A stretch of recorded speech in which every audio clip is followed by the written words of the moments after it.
pictures because she gets irritated. Whatever irritates Kym, I like to do. Funny mamas. So Now that was I would like I had to like a son. Two funny mamas. What's with the grin? Sherri and Kym. Yeah, that's them.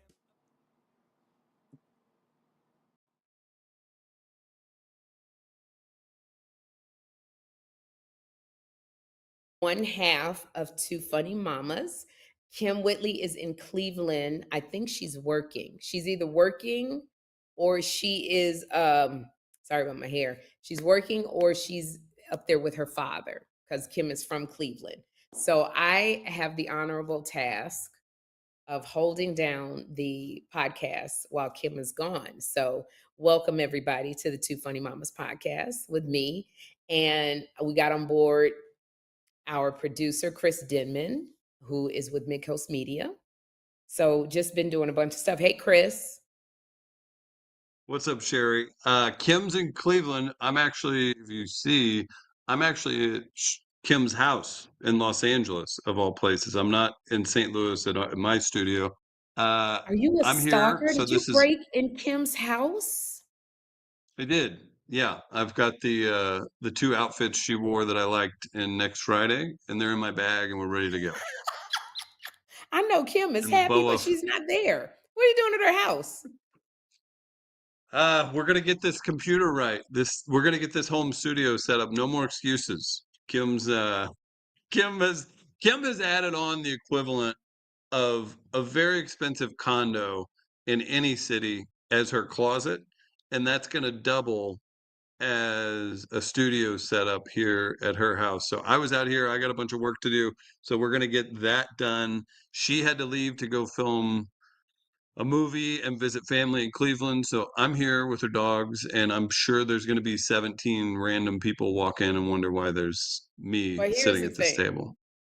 Kym never has one person at her house doing one thing.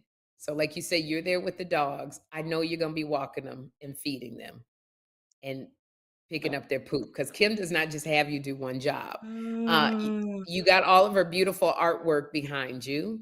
So are you in her dining room or living room? What part of the house? So I'm on the first level, right? So there's the entrance. Oh, she put up more The art.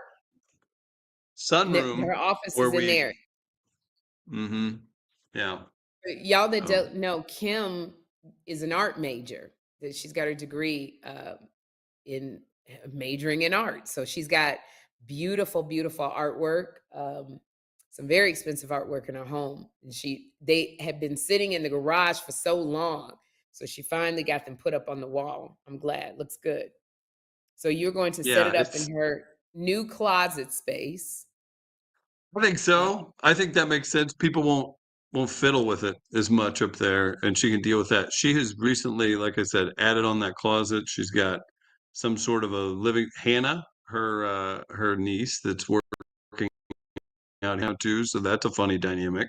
Hannah's in the there's a lot guest happening house. here. Yeah, Hannah's in the guest house. Yeah. So You think she's got it easy here? Do you think Kym's nice to her, or do you think Kym gives her the business every day? I think Kym gives her the business. I think Kym gives her the business all the time. Because I can't if you're repeat. with Kym more than like Kym treats you well for 2 days. After 2 days, There it is. you gonna get it. You are fair. definitely gonna get it. So this is awesome that you're at Kym's house and Kym's not there. Right. I'm lucky. I'm getting buddy with our friend, a coffee with our buddy Ian Edwards tomorrow. I had a meeting last night with a couple other people. There's plenty to do, but getting Kym's stuff right is, I figure by the third Image Award, she should have a functional studio in her house. So we'll see what happens. She should, and I keep telling her to get a doggone computer because she lets everybody come in her office and play on her computer, and then it's never right for when we got to do the podcast. So I keep saying get a separate computer. That's what we're doing. And let so you can do your thing. And Two Funny Mamas will pay for it. And for some reason, she just has not done it. So I'm glad you've come and taken the lead. That's the one thing I can say. I'm so glad. But yeah, but you've got a great fill-in today. We can introduce him here in a second. I know you had your event where you you presented Coolie High for a crowd at a theater that you were going to tell us about. You guys, we haven't fully dove into the past show you all did, and we've got Yeah, plenty to and it's talk just about. So glad you're here. I'll send you one picture. For some reason, I did not get a picture with Lawrence Hilton Jacobs, where the people didn't send us a picture. So anyway, I was telling everybody that we screened at the Magic Johnson Theaters in Harlem. It was the 50th anniversary of the film Coolie High, starring Lawrence Hilton Jacobs and Glenn Turman. Lawrence played Cochise, and Glenn Turman played Preach. And it's such an iconic film. And so we screened it. They flew Lawrence Hilton Jacobs in so I could do a Q&A, and it was an amazing Q&A. Lunel came, and this is all you could hear during the entire screening. I'd give him some. Ooh, I would give him some good stuff during the entire movie. That's what Lunel kept screaming out. The movie was held up by about 20 minutes because Lunel had gotten a little bit bombarded. And I kept saying, tell Lunel we have to start the movie. And she'd say things like, I'm not holding this bitch up. Yes, you are, Oh Lunel. my gosh. So we finally got her seated. And then all I could see were long fingernails in my popcorn. Like people, Good. people don't know me. I ask you, do you want popcorn, Chris? If you say no, do not ask me for my popcorn. I will say to you, Chris, I'm having a ribeye. Do you want a ribeye? If you say no, don't come over here going, oh, can I taste some of that? Kym knows that. Don't, because I will buy you what you want. I like all my food. I will eat a 60-ounce ribeye. Me, just me. So Lunel kept digging in my popcorn with them long nails. And long nails scoop up a lot of popcorn. And I'm trying to cut back on the amount of popcorn because I really got to lose weight to get this fat off my liver and fat off my brain and fat off the back of my eyeballs so I could be healthy and live till I'm 75 for Jeffrey. So I don't get a big bucket of popcorn. I got the little paper. That means a lot to me because it's not a lot of popcorn. Next thing I know, I see these long ass nails, and it's like her nails are like a crane, Lunel. So it's like a crane picking up all of this popcorn, and I'm looking, going, oh my gosh! But if I say something, I feel I'm not being grateful. I'm not being gracious. This is Bevy Smith, who has her podcast. She used to be, I forgot the name of her show, the Queens or some. I can't remember, but Bevy Smith, she's trademarked the phrase, it gets greater later. She was there with me. That was my little Conchita dress that I wore for the Coolie High. It was pretty packed at the theater, and Lawrence Hilton Jacobs he was very insightful and just absolutely amazing. And all of the women, because we've grown up with Lawrence Hilton Jacobs. I don't know if you remember Welcome Back, Kater. All of the women who were young who watched him is now we all older, and everybody was offering him some with and Lunel. So they loved up Like he on partook? Lawrence. Huh? Do you think he sampled the wares? No, he was with his lady. So Oh, did not that could sample be an issue. nowhere. He did, because he liked the outfit I had on. We were in the front. He wanted to salsa, which I'm very good at doing a salsa. But I'm not good at letting a man lead me. So that was a problem. So we kind of fumbled. And in these dances, the salsa, the tango, the bachata, you got to let the man lead. And this is why I'm single now, because I have a problem with letting a man lead. So our I was going to say salsa this is kind of kind was. of a theme. It is a theme in my life. No matter what, he tried to turn me, and I was like, I'm not ready to turn yet. I'm still doing this. And then he tried to do a loop-de-loop, and I'm like, what are you doing? We're not doing a loop-de-loop. And I realized, you know what, Sherri, you got to let a man lead. It's even coming out in the salsa. So, but it was fun. We had a good Perfect. time. And as you guys know, so Kym and I, to do some business, Kym and I are going to be in New Jersey on June 20th at the NJ Pack for the North to Shore Comedy Festival. So we got 2 shows. We are almost sold out with our first show. The second show, we got some seats left. So June 20th, you can go to Ticketmaster.com, to get tickets to see Kym and I. If you don't come to this show, we're not gonna be together for a while because we're doing our own thing. So it's June 20th, Two Funny Mamas. We at Newark, New Jersey. If you got to come and see us in Dallas, it was an amazing show. And thank you guys. I think I said it in my caption. Oh, let me send you some pictures of us in Dallas. I don't think I did. Oh, we saw Yeah, him last week. We saw a oh, you few did? Okay. of the crowd. Yep, yeah, There were fantastic. when we got on stage, it was still 250 people trying to get tickets. So we did extraordinary numbers. Very, very happy. And this is our second show, so we're not going to be doing it again we probably won't get together for another 6-7 months. So come and see us if you can, June 20th, ticketmaster.com for Two Funny Mamas. And I think that's all the business. Yeah. Pretty much, yeah, absolutely. You've got a special guest host today. He's filming his special June 12th at the Apollo Theater in New York. I've seen this guy. He could do, I want to say 4. If he did a weekend at a comedy club and you were there for 4 of the shows, I want to say I've either seen it or I've heard tale and I believe it. He could do 4 different hours if he Yeah, he needed doesn't to. use the I same bet. material, which is It's like incredible. squad goals, bow down, because that's a lot of It's material. incredible. Mm-hmm. He's pretty Yeah. incredible, and we're very excited to know him. This is our comedian Godfrey, and I asked for some stuff that I could say because I want to give him a proper intro. He's a comedian You're all about the intros. extraordinaire. He's one of the OGs of comedy. Like everybody knows Godfrey. If you don't know Godfrey, I don't know what's wrong with you. You've been under a rock, but everybody knows Godfrey. He's an actor. He's a comic. He's a writer. You would have seen Godfrey on Wild and Out. He's so great with improv. You would have seen Godfrey on, way back Comedy Central. He was in a movie. He's so funny. He did a movie called Perfect Find with Gabrielle Union. He's got a new movie coming out called Sisters in Italy. That's with Tika Sumpter with Whoopi Goldberg. That'll be coming out on Netflix. So look for that.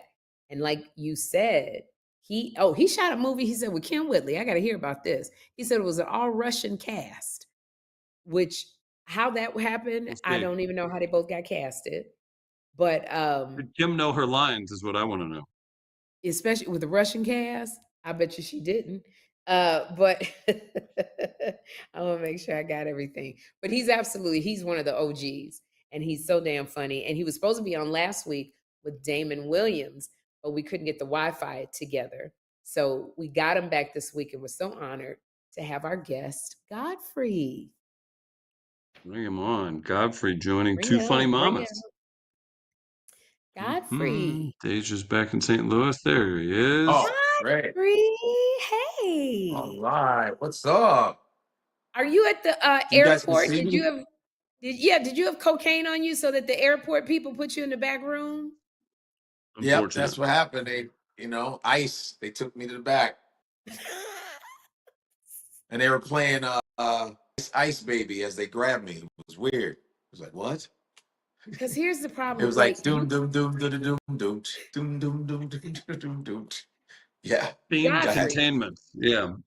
You could look like you look like so many cultures. Like you look Dominican, you could look like a dark Puerto Rican, you could look Haitian, you look Indian, like you look everything but black. So yeah, I'm Nigerian.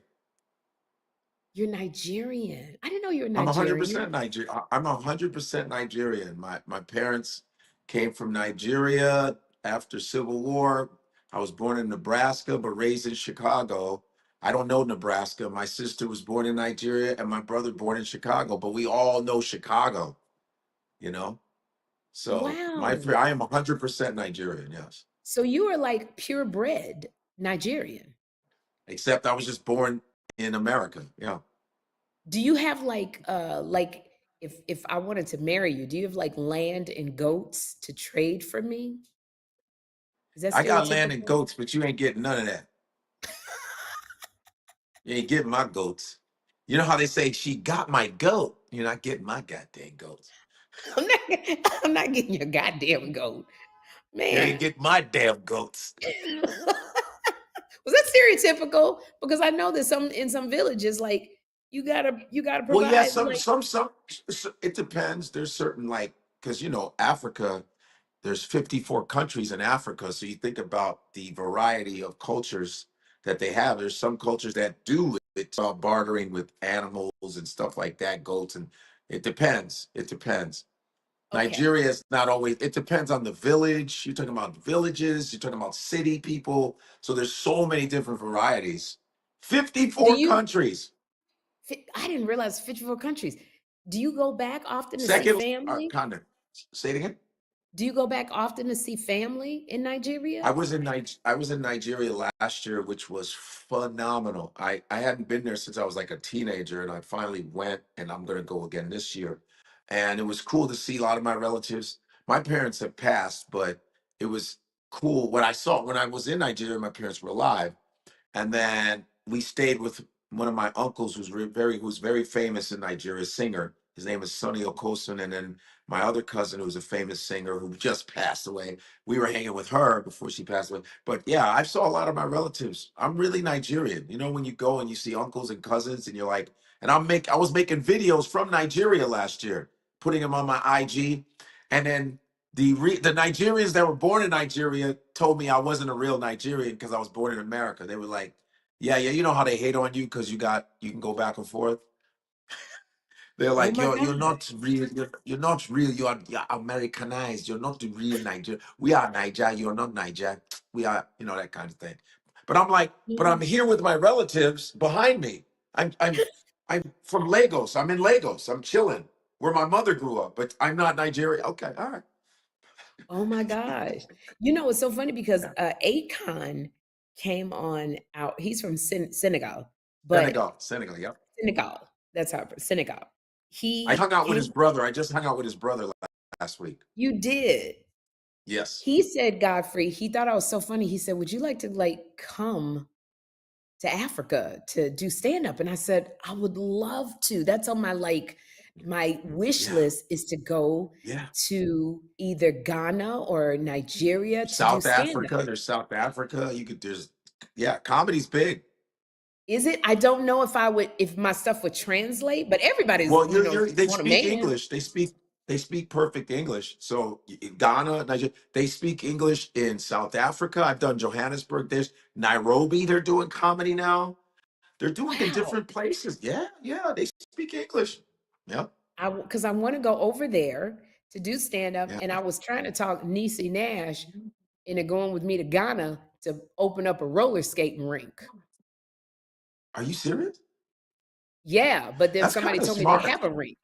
Yeah, because I was just like, I said to her, we got to get some property in Ghana. Like, I've never Yeah. been to Ghana, but I Right. was always trying to think of something. Me and Niecy like to skate. So Are you gonna something go? we Are would you look. gonna go in I would Ghana? like They to. already have a rink in Ghana. They told me they have a roller rink in Ghana. And I said, shoot, but I still would like to Oh, go to yeah, Ghana. yeah. Definitely. Ghana. I want to do Ghana, and I've done, but Nigeria, like, man, it doesn't even matter whether you go to Ghana, Tanzania, or with Zimbabwe. Africa is off the chain. It's like, but what they did to us when we were little in Chicago, we're watching TV, they would always show the negative parts of Africa time. So me and my brother, my sister would ask my parents, like, yo, so is there like you guys swing from vines and all this other stuff? And my father would be like, "What are you talking? We have cars. We have different. What are you? It's just crazy. You're watching too much." But it was, and they would literally make you ashamed of being African, the way American. Yeah. But then they would always tell us, like, because Chicago. You're from Chicago, the most segregated city in the country till this Yes. day. White. I would go to, like, I went to white ass universities and white ass high school my freshman year, and they would go back to Africa. They'd be like, "Why don't you go back to Africa, man?" Right? Yeah. And then I go back to Africa, and they're there. I go back to. I was like, "But you told me to go back to Africa, and you're here." And white Okay. folks are all over Africa. I go, "Oh," so it dawned on me. I said, "Oh, they did that on purpose, so black folks wouldn't be connected to Africa, so they would just show bad images of Africa." But then you realize, everybody gets everything from Africa, all the resources. The reason why Europe exists is because of Africa. But they not. I used to think all those diamonds that I would see, like the Queen had, I'd be like, wow, Europe has all. They got them all. They're all stolen from Africa. All from But they would Africa. have us with flies on our head. The only thing on our heads were flies. They had Yep. diamonds on their heads. But I go, oh, they took it all from all the resources. The reason why our cell phones work is because of the Congo. It's all the resources they're taking from the Congo and Haiti. I didn't realize that until, later on, you know. It's so funny So yeah, now. Africa is dope. Yeah. Now we're starting to see that Africa is a very rich country full of resources that, these places, Tanzania, Ghana, like Yeah. now more people are moving over there going, wait a minute, we've been told a story that is not Yep. true. Like this is what Yeah. you can get. There's nail shops. There's the people do your Yeah. hair. There's like, it's not this Yep. primitive land that we have Right. been taught. Like this is a Yeah. place to go. This is the place to be over in Yeah. Africa. So I can't wait to go and take my son because I want to go over there. Yeah. I might see Yeah. somebody Oh yeah. that looks like me. It's man, and you know what was so great is that people were like, why are you when I was there for 2 weeks last year, I was there 2 weeks with my cousin, and I met people from Zimbabwe, from all over and all you meet is like doctors, lawyers, engineers, filmmakers. My cousin, I like to say Adeswa, is a filmmaker in Nigeria. My other cousin, her sister Ebony, she makes clothing and furniture. And everybody's so smart because Nigerians in America, we kill academically, we don't play. Yes. But it's like people are like, man, Godfrey, you seem so happy. Like I was like, you're a pretty good mood person too, like me. Yeah. We're pretty, you know what I mean? That's our personality. They said, you're glowing, bro. I said, you know why? And I don't want to be mean. And this is to all my white friends out there. I love you, man. I do, but I was really happy because you weren't around. It was It was kind of just nice to everybody that see looked like you. everybody leave, but then there were some other races, but they were not significant. It was like we were the majority. Because I'm used to being in America, being the only black guy here, the only black. Then I gotta worry about being kicked out. I gotta be worried about if I'm gonna be treated right. Every day was good morning, sir. How are you, sir? Good morning, sir. How are you, sir? God bless you, sir. Every day. And then remember to top it off, from social media, people were taking pictures with me in Nigeria because they were like, saw me on Instagram. They were like, I see your show. I see your company. Can I have a picture? The police were taking pictures with me. It was great. I had police escort. Yeah, it was like a different, because when I went as a kid, I was just going with my family. But now people know who you are. And with comedy being huge in Nigeria, it's like they pay attention. It was really awesome. I felt so good. And this lady told me, like like right before I went to Nigeria, some lady, she was like a black woman, a spiritual lady. She said, brother, I've been watching you, but you need to get back to Africa. You need to touch your continent. You need to go back. And she was right. She was right. Wow. Did She you get a said, I sense just want of to tell you. Wow. what? No, no, I didn't mean to interrupt you. I just wanted to know, did you Go get ahead. like a renewed sense of purpose by going back and touching your continent? Yeah, I did. Just like seeing my cousins, and my uncle is an architect, a big architect in Nigeria, and just to see yeah, man. And I'm meeting the younger people that are just doing things, man. Tech people, and it's just doing. It was beautiful, and everybody looks like you, and everybody's doctor, lawyer, engineer, account. It's just everybody's doing it. And of course, you have your poverty. Of course, you do. But Nigeria has so much potential. It's a matter of government and corrupt. You got the corruption, you got that going. But man, Africa is the place to be. And then you see other races and trying to steal, but still. I understand, Wow. and it's nice to see African American. I know some African Americans that live in Africa now. They left. They're like, I'm in Africa. I live in Ghana. I live in Yeah. Ghana, I and know I know I some know people that people live in who've Nigeria. moved Yeah, yeah. I'm no. completely. They're like, I'm in Tanzania. I'm not going anywhere. I'm right here. I'm good. Yeah, my I'm not girlfriend coming back. is I got a girlfriend who is a makeup artist. She's trying to move to Tanzania. She's like, I don't want to move to Yeah, Italy. I don't want to move to Spain. I want to go to Tanzania. But it was yeah. funny because when you were talking about how just black it is in Nigeria, it's just everybody around you is you. Oof, Only place I've beautiful. ever felt like that is Atlanta. When I go to Right. Atlanta, that's the only, I go to Atlanta and I'm like, It's so it's true. blackety black, black, blackety It's black, oh black. yeah, yeah, Everybody yeah. own the business is black. Love it. That's the one thing I love about Atlanta. You know you got backup. It's like Paul Mooney said. He said, Paul Mooney said, who went to Africa? He said, yeah. He said somebody ran back to Africa. He said, why? No, somebody left to Europe. It's like somebody went to Europe, and Paul Mooney said, nigga, why don't you just go back to Africa? Get some backup. Exactly. Exactly. He said, I'm get so some glad. Oh my backup. Yeah. God.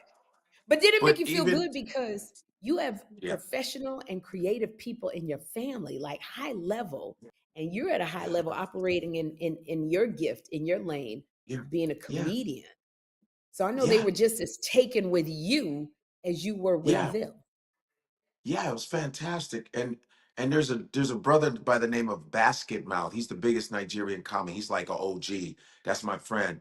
Oh yeah, he literally since 2000 1998 he's been doing comedy in Nigeria, and he really set it off for Nigerian comedy. You know, he was like the guy that started really, he's their Bernie Mac or their Richard Pryor of, Wow. and it's really, yeah, and the Nigerian comedy is so huge. And you see a lot of Nigerians in America. You look at the actors. You Ego. I just was at Ego, and we had a little. There was a we did this event for Keenan Thompson, where it's called Real Works. We were just at the Ziegfeld Follies Theater last night, and Ego, who's a member of SNL, who's She's Nigerian, on has been on there for a SNL. good 7 years. It's like you got Nigerians all over, whether they're in professional football or basketball, like Giannis. He's Nigerian Greek guy. You got it's great to see that. And just us from Black Americans to Africans to Caribbeans to see us all just coming like this, coming. I feel like there's a thing of us all being all, we're all the same, guys. Because we don't know. You could be Caribbean, I could be Caribbean, you could be Nigerian, we could be from anywhere. We come from the Yeah. same cloth. And I think with Ibrahim Traore from Burkina Faso, the guy from Niger and Mali, like it's just this, it's just a unity of amongst leaders, and there's this African pride that is spreading even through the Caribbean. It's kind of cool, man. And the pride, us having pride and being connected has nothing to do with hating other people. It's just us finally feeling good about ourselves and not amongst each other, and that we can improve. Having pride in ourselves and sticking together, I think is great because everybody else does. You know what I mean? I, We do need to get that connection to Africa, yes, because yes, we don't have it. Other cultures do. They have a connection to yes, their they do. homeland, Yes, they and do. we don't. And Yes, I they don't think do. we should be so displaced from each other. I can't wait to go out there. Kim took Joshua, and it changed her Yeah, life. But I yeah, would really like to go back and you just set up a comedy show. Bring some of Godfrey and yeah. friends. You guys, yeah, I know. I'm thinking about all of that stuff, man. You know what I'm saying? But just going there and just going, yeah, man. Like this is where you from. This is where your parents would think. This is where you from. So like, you don't even realize like you got people here that relatives here. Yeah. Like That look you know what I'm like you. saying? That look like you. And then I'm connected to America too, because I got, most of my friends are African American. Like I never, that's why I always go through that whole battle of, do Africans not like African Americans? Is it the big? But I was always protective of both. I said, first of all, African Americans, I'm African American too, because most of my friends are from the South. I went to college with Black Americans from Yeah. Chicago. You got the upper middle class Black folks on the South Side.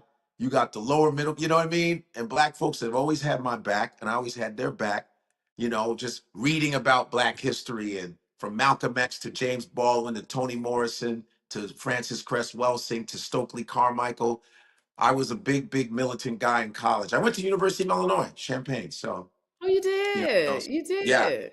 This I is was a so pre-med interesting. psych major. Yeah. Finding out all of this about you because I never knew this about you. I just knew that you're one of the Yes. funniest comics around. Thank you. Were you always funny? Like Yeah. from the time you was little? Yeah. I was funny all the time. My brother funny. But we had a funny family just in general. Like my parents being immigrants, they had a funniness too. It was always a Mhm. funniness when my parents would describe American things. You know, my father was an educator for 45 years at Malcolm X on the West Side. My father taught on the West Side for 45 years. My mother was a nurse on the North Side for years. But just them and they're just adjusting to American life and them joking. We were all funny. My mother watched. My mother's favorite comedic actor was Bob Hope and Don Knotts. Wow. Don Knotts and Bob Hope. I always knew what my mother was watching, depending on how she laughed. I go, she's watching Don Knotts or Bob Hope. Don Knotts, who was on that show, Andy Griffin. Andy Griffith. She was on Andy Griffin, and he was Mr. Furley in Three's Company. He was Mr. Furley, and he also was in a film, The Curious. He played a fish or The something. fish, when he turned to fish, He turned into. sure. You It was remember? a Oh my goodness! Yeah, sure. My father was a newscaster guy. My father watched nothing but news. African men love news. CNN, NBC, John Chancellor, Max Robinson, Why? Peter Jennings, Ted Koppel, Hugh Downs, Walters, Walter Jacobson from Channel 2, Bill Curtin, Walter Jacobson from Channel 2, Fahey Flynn, Joel Daly. You see how I'm naming everybody? My father, I know news people from my dad. My dad watched news. My mother watched soap operas from All My Children, Ryan's Hope, Bold and the Beautiful. My mom watched soap operas all at the same time, turned back and forth to different channels. And my mother watched a lot of old black and white films. So that's how I know Marlene Dietrich, Claudette Colbert. I know the Sidney Poitier movies. I know the Betty White. I know all of that. I know Clark Gable movies. I know all of that. My mother was an almanac for film and television. So yeah. And there was only so many channels back in the day. You know that. So Oh my gosh. That's so crazy. yeah. So like you pursued what made you decide to pursue stand-up comedy as opposed to being a doctor? Of psychiatry. Well, I was third year in college. When I was third year in college, where Tommy Davidson came to our school and he hung out with us on campus. We showed him around. And I was thinking about, because in the and it sounds so goofy, but in the cafeteria, I would talk, you hold court, you telling jokes. But then I was Yeah. telling jokes though, but I was also very militant. So I was literally talking about white supremacy and racism, but I'd be funny with it. And I said, you know what? If I were to be a comedian, Tommy Davidson really inspired me to be one. I said, I bet you I want to have something to say. That was my goal, was like, I want to have something. I want to be like Pryor and Carlin. I want to be like Yeah. those guys where they have something to say. I don't want to be just doing goofy stuff. I want to do stuff where they're like, it's like hip hop was really big, in the 90s for us, like Yeah. Public Enemy, Nas, Wu-Tang Clan, all of those guys inspired me as far as comedy, because back in the day, lyrics were important. Like when you say, "Yo, you hear that line that Nas said about blah blah blah blah," I wanted to be that as a comedian. Like they go, "Yo, the one joke that Godfrey said about da da da is," I wanted Yes. that. I want to have an impact in comedy because I had a lot of funny friends, but as a comedian, what do I want to leave on that stage? I want people to go, "That dude is smart."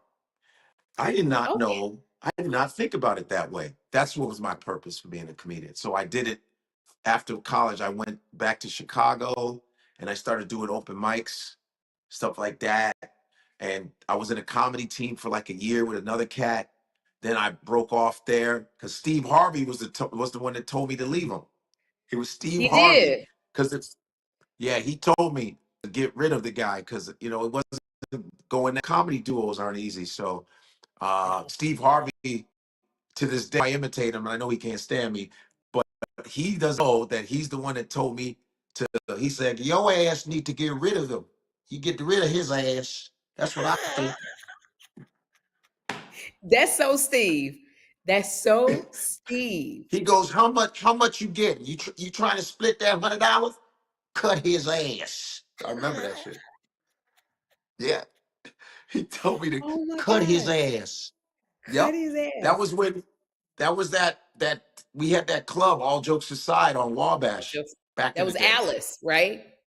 That was Mary and Mary. James. Yes. Mary Lindsay, Mary. James Alexander, and Raymond Lambert. Shout out to them. 7 years, all black comedy club, open 7 days a week. It wasn't a black night, it was a black comedy club. So, and then I would go to the Cotton. I started going to the Cotton Club. That's the first time I met Bernie Mac. I would do his Monday nights. So it was me, Dion Cole. I brought Corey Holcomb into the game a year later. And so it would be all of us doing Bernie Mac's room. Even Cheryl Mhm. Underwood in the scene before me with a Yeah. guy named Evan Lionel. Evan Lionel, With who Evan. actually Evan paid us all. He kind of started the We Be Funny black comedy circuit in Chicago. It was Evan Lionel. He's my big Oh brother, my man. gosh. Know Yeah, all of and them. I met Bernie, and that's when I met Bernie. I met him as an amateur comic. They said, because I wanted to do black comedy. I said, I've been doing the mainstream open mics at the Funny Firm downtown. I said, I want to do some black. I want to be around black folks so I can see that my stuff is good. And then they said, you need to go see Bernie Mac. I said, who's that? And then so he's like, oh, he's over there at the Cotton Club on Wabash, 16th and Wabash. And so I went Monday night. And I walk in, because when you walk into the Cotton Club, the stage is right there. As soon as you Right walk in, there. the band is playing a Bernie Mac, and then I walk in, I see this sweaty ass, dark skinned dude with round glasses with a towel going. I'm sick and tired of being sick and tired. Like a motherfucker, these motherfuckers trying to be motherfucking Bernie. I was like, oh wow, who's this guy? So I met him after the show, and I said, you're Bernie Mac, right? He goes, yes, that's my name. Who are you? Right? And I said, I'm Godfrey, and I want to come and do your open mic. He said, okay, you come back next motherfucking week, 8 o'clock. You get 5 motherfucking minutes. Boom, boom, boom. And then that was it. Yeah. It's So so funny, meeting the greats, comics. yeah, Wow. I got to tell you a story that's so special to me about Bernie Mac. yeah, I did the movie Guess Who with him. It was him and Ashton Kutcher with yeah. Niecy Nash and a bunch It of was other like a people. remake of Guess Who's Coming to Dinner with Sidney Guess Who's Poitier coming to and dinner. Katharine Hepburn. Yes. And Bernie Mac played the father of Zoe Saldana. And I got to Yes. tell you, so we would go very long into the night. We finished 2 or 3 in the morning, and it got Yeah. real cold, even though it was in California. And of course, if you one of the stars of the movie, they come and give you a coat. You warm, you get to Yeah. go in your trailer. But all of these extras, Godfrey, were sitting there, and they were so cold, and you just waiting on a movie set. When I tell Yeah. you, Bernie Mac came out and did 45 minutes for about 300 extras. Just started Man, talking about them. When they was laughing so hard, they forgot that they were cold. And I never that's forgot awesome. that about him. He caught a chest cold that he never quite Mm, got rid of. Even when he did Ocean's right. 11, he had like something going on. But he stood out there in the cold and just did 45 minutes. I clocked him. That's Didn't get amazing. paid That's just because he right. he just cared about people. People, period. That's what's up. That's Bernie, man. What a man. I miss that guy. Too bad. It's in starting your comedy in Chicago, like Mhm. what made you decide, okay, I got to make the migration to LA? Because everybody came. Dion, D Ray, Evan Lionel, Yeah. Cheryl Underwood, Yeah. They all went to LA. I went Lil to New York Rel. City. Eventually came over to LA Yeah, I went to New York. I went to New York. I went to LA for a with New quick York stint, but first.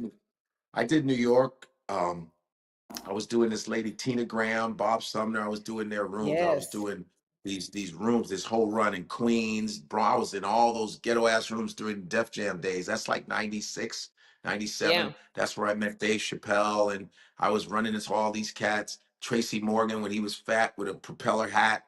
I was around these guys, the black comedy. I met Bill Bellamy doing when Cheryl Underwood talked about Peppermint Lounge on the 20th anniversary. Remember Cheryl Underwood saying, "Y'all remember Peppermint Lounge? Y'all remember that motherfucker? She Peppermint Lounge. She." I did the Peppermint Lounge 10 times, and it was one of the scariest rooms I've ever. Whenever you date for Peppermint Lounge, it was in your mind for 3 months. You go, okay, it's January. I got Peppermint Lounge in May, on May 5th. I do not want to go, but I have to do it. And it was like a big ass, ghetto ass room in East Orange, New Jersey. And it was a former strip club. And what's really scary is when you got on stage, there was a mirror, a big ass, there was a reflection of the 500 Negroes that you see in the back. So it looked like there were more people in there than it, yeah. And I remember everybody was in there. Sometimes Queen Latifah would come by, Naughty by Nature would come by. They're all from Jersey. And I did it like 10 times. I was doing that room. I was doing all those rough ass rooms and What do you plus think? stream. It's so funny when you talk, when we talk about doing rooms that scare us, but we get on that stage Yes. anyway. Like what? So going to the Peppermint Lounge, it was the scariest room. But what made you go back 9 more times? Because it's like being a comedian to me is like you're a verbal warrior. You're just this like it's like you're a soldier. You're like even soldiers have fear. Soldiers have fear, but they're trained to go, I'm not backing down because comedy is like a catch-22. If you back down, they'll be like, you little bitch, you're a bitch. But if you take it, you either kill, even if you bomb, they'll be like, oh, you bombed, but you didn't back down. But you It's didn't back weird. down. Right. You're damned if you don't. I think you're Yes. damned if you don't. I'd rather be damned if I do. Because comedy, because you don't know. What if you kill that night? What if you smash? So I was Yes. killing. One time I got booed because I don't know, I was feeling myself because I did well. I was doing well. I was just getting comfortable. I came back. I was talking shit. One day I got booed real nice because I was talking about some dude in the audience who was heckling me and I was getting the best of him. But then everybody knew him and they were like, sorry, boy, we ain't gonna let you do that to him. So they started booing me, right? I get booed. I was so comfortable up there. I got booed. I was just going, whatever, whatever. I I said, know I'm whatever. funny. I'm funny. I don't give a shit. And then I remember when I got booed at the Peppermint Lounge, they booed me so hard. I started acting like Scarface at the end of the movie. I started doing that bullet thing. You know when they do that? And then I got them to laugh again. And then they booed me after again. They were like, nah, nigga, boo. They booed me twice. They rebooed me. Who reboots Oh you? my gosh. Yeah. It's so funny. Like I remember because I didn't do the New York clubs until Right. literally I got on The View. I'd never been to New York. But I Right. remember I was at the comedy, it was like the Comedy Act Theater. And Yes. I used Michael to get Williams. heckled about my titties. That's what the thing. It was always, and I tried to come up with a heckler line for when somebody's one of them big ass titties. And I came up with a line that was like, you couldn't afford my titties. You'd have to put them on layaway. And I had worked on that line at home, Godfrey. And I got on stage and somebody was like, look at them big ass titties. Knew it was coming, but I messed Right. up the heckler Oh line. And shit. when I tell you, Godfrey, it was like everybody just was like, Apollo, get off. Bitch, get off the stage. Bitch, get off. You ain't funny. And I wouldn't get off. They finally had to come get me out. Joe Torre had to come because he was like, you ain't gonna Damn. do it. But you stayed up Damn. here. But I remember Yeah. I still got the teardrops on my journal of my notes, the teardrops, you can see them. But I remember DL came and I said, I'm going home. And he said, you got to get back on that stage because if you don't, you ain't never coming back. And I Right. went back up the next week and I killed. Like you See, don't, yeah. why you can't, you like you don't damned if you you get off, if you're really damned if you punk out. if you punk Because out. Bill Bellamy used to do this. If you bombed, he would make fun of you as you're leaving the stage. He'll be like, "Yo, man, what the fuck was that? Yo, what highway should he take? Everybody go take the 95 and get your ass. Oh yeah, Bill, and this is during the MTV days when Bill Bellamy was untouchable. When Bill was Yes. in the suits and he was on Yes. Def Jam, Pretty Boy. Oh, Bill, if you bombed, ooh, But I gotta tell you, it I was not. respect Bill because Bill Bellamy was doing something where they would have like an artist come and sing, and he would sit Right. on he'd open, and it was like a MTV kind of Yeah. something. And the one Yeah. thing he did, he made fun of Biggie Smalls, and he that crowd was not having it. That crowd was not having it. I said that's the first time I've ever seen Bill like they were not but he stayed. He pushed through, and he Yeah. got it. And Oh, I learned you got to just keep you got what going. else? You have no other choice. You have no other choice. You have no other choice. You have to fight. It's like you're in a lion's den. You got to keep swinging your sword or they're gonna scratch you up. You have to take your beatings. It's like boxing. You're gonna get hit. You're gonna get hit, but you can boom, you can still knock them out. It's like boxing. You have to take you're going to get hit. Yes, you're going to get hit. You know, you can dodge all you want, but they're gonna get you. They're gonna get you. But if you come out you know what I'm saying? You still gonna It's get so beat funny up. But because it's no, keep going. no, go ahead. No, you go ahead. You're dropping such gems of Yeah. knowledge, and I've been writing down so much stuff, and I don't want to go back, but like when you because of the you have social media comics now, and you have Yes. the comics like us who've came up through the ranks and have gone through that getting on stage, getting booed, getting heckled, where we push through. So it's two different types of comics. Like I respect social media comics because this is what they know. This is what they know It is now. what it is. Yes. Yes. It is what it is. They come up with content Yeah. creation. But Yes. do you Yes. feel, first of all, I would love to get your opinion on the comedy now that is coming from social media. It's a lot of content, it's a lot of skits, it's a lot of so you get on stage, you got that audience, but they don't come through the ranks like we do. So a lot of comics feel like you're training this audience that this is the kind of this is comedy, but there's an Yeah. audience for that.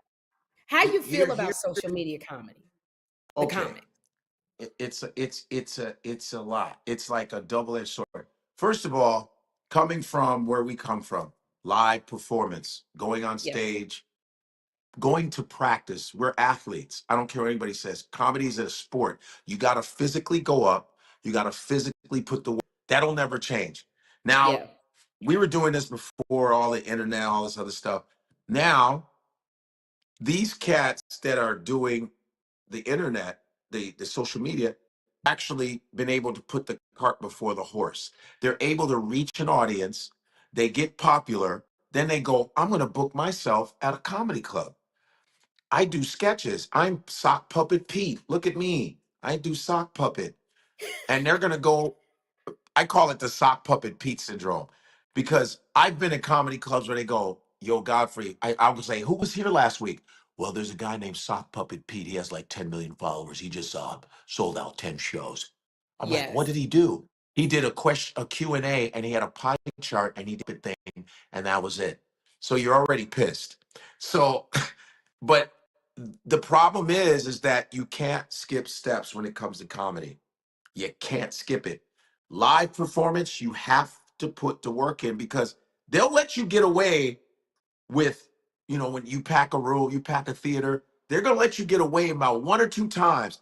Then the next time you come around, they're going to go, wait a minute, this is the same shit he did last time. Which, the beautiful thing about us is that I tell my friends that came up in my ranks, if you're not famous like a Chappelle or a Cat Williams or certain that handful of people that don't do social media, you better get on it. You better get on it because now I'm glad that I got on it I connected with King Batch. I connected with this guy, Rennie, D Storm. I got with them and I started doing sketches. So I was able to get a new audience, able to Right. revitalize because these clubs are going to ask you, what is your social media? What are your What followers? is What are your followers? yeah. Because a lot of comedy clubs are lazy. They're not, they don't really do much. They depend on you. You Yeah. understand? So in a way, the one thing I like, it's a tool to be smart with it. But I tell these social media cats, my man, you got the numbers, but you don't got the stage time. And your popularity is going to go catch up to your stage time and experience. And it's happening now. A lot of these cats are falling to the wayside. You cannot cheat comedy. You can't theater. You can't cheat theater. There's a reason why Denzel is the baddest dude on the planet, because he Yeah. theater. There's a reason why Don Cheadle is bad. There's a reason why Viola Davis was my first roommate in New York. What? Viola Davis was my first roommate on the Upper West Side on 100th and West End. It was a four-bedroom thing. She was my first roommate when I came to New York. I drove a U-Haul truck from Chicago, Illinois, about 25 hours with my friend Bernadette, who was in Love Jones, and we went. And Viola Davis met me at the door when she was at Juilliard doing 7 guitars, and she was with me for like 3-4 months. Oh my And she God. still remembers me. She still remembered me. I saw her a couple years ago at the YMCA in New York doing an interview, and I went backstage, and she goes, "What's up, Rumi? How you doing?" I go, "Oh my God, she's an EGOT," and I thought she might have forgot me, but she didn't. She was so So nice to very. me. Oh my God. Yeah, She's she a was my nice first lady. roommate. Yeah, she was my first roommate. Mike Epps was. We had the same. Remember TK Kirkland? I remember T to the motherfucking You K. know, the T to the mother. Hey, Godfrey, T to the motherfucking K, and get your ass in the car. Yeah, Oh gosh. TK, TK is the reason why I came to New York. TK, I used to open up for TK in New York, in Chicago. So TK brought me and got me my managers.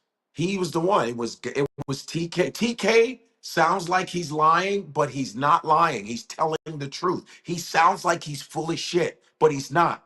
He's the reason I came to New York. He's the reason why I had my first roommate was Viola Davis. He's the reason why I met Anthony. What is it? The guy from Anthony. Breakfast, the little blonde kid. Anthony. Anthony Oh, and Michael Michael Anthony Hall. No? Anthony Michael Hall. Anthony Anthony Michael Michael Hall. Hall. Yeah. Anthony Michael Hall, because his father was my manager. And John Leguizamo, they had John Leguizamo, Sandra Bullock, blah, blah, blah. That's where I met everybody. Yeah, Mike Epps was being managed by it was all of us. So it was TK that was the starter The of this impetus. whole thing. It really It's was. so So yeah, man. crazy. You can't Yeah. like you can't buy that kind of experience and coming up through the ranks. Yeah. I do respect the social media comics who get out there and I see them at the clubs and I And see them working and out. exactly. I like King Batch, certain cats that ask me advice. I go, yeah, you got to go on stage because in New York, because I got a set tonight in New York. I in between my, I'll be in North Carolina tomorrow. I'm doing Raleigh Improv tomorrow, Friday, Saturday, Sunday. But in between that, I'm on stage in the middle of the week. I'm always on stage. Yesterday, I went up after Dave Chappelle last night. Chappelle, that's why Chappelle is so great. Chappelle stays on stage. He's always on stage. He's always doing it. He doesn't care about mood. Chappelle stays on stage all day. That he's who he is. You cannot get good in comedy if you don't go on stage. It just doesn't work that way. I'm saying if you want to be a comedian and take it to another level is what I'm saying. I mean, you can do the same act, get on stage, do a bullshit, but if you're trying to like, you know what I mean? You're trying to get to the next level, you have to be on stage because when you do that stage time, nuances happen, little things happen. Yes. Oh wow, I did that. It just happens that way. It's like actors. When you see Denzel, you go, man, I would have never thought to do that. I go, because he's a stage actor. He works on it. He's still on Broadway. He still sharpens his sword. That's why you see little nuances that happen that make him different than everybody. You have stage time, you can be live performing. It's like Beyonce. Look how hard she works. She ain't out there bullshitting. She stays in shape. She has to. You can't cheat that. You can't cheat it. They gonna come and see you live. So what are you gonna? You can't cheat. You got to do your dance. You got to do the Okay, now you routines. You got to sing the songs. Godfrey, now you're making me feel like I got to put on some clothes and go out tonight and do some stand Let's go. up. Man, hey, Sherri, I'm just letting you know. You should be if you I know you're busy as hell. Sherri, first of all, congratulations on the show. You're kicking major ass. I love it. Thank Good you. for you. And Appreciate it. but if you love comedy, if you love it, I know you do, every once in a while, get your ass in the club and I was just fucking at the work something cellar. out. That's why I It's was that's at what I'm saying. cellar They're all gonna, last week. you know, the doors are open for you. Just Yeah. Sherri Shepherd's coming. You can go in early, knock it out, go the fuck home.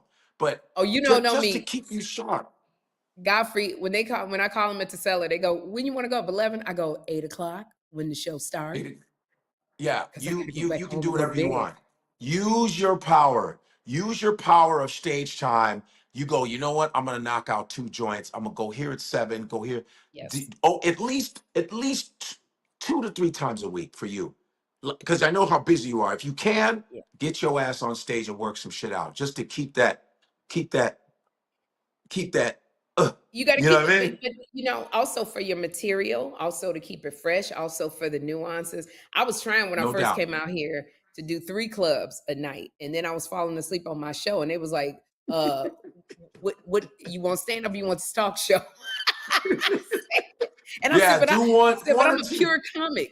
I'm pure comic. It was like it would not Yeah, falling asleep. You not.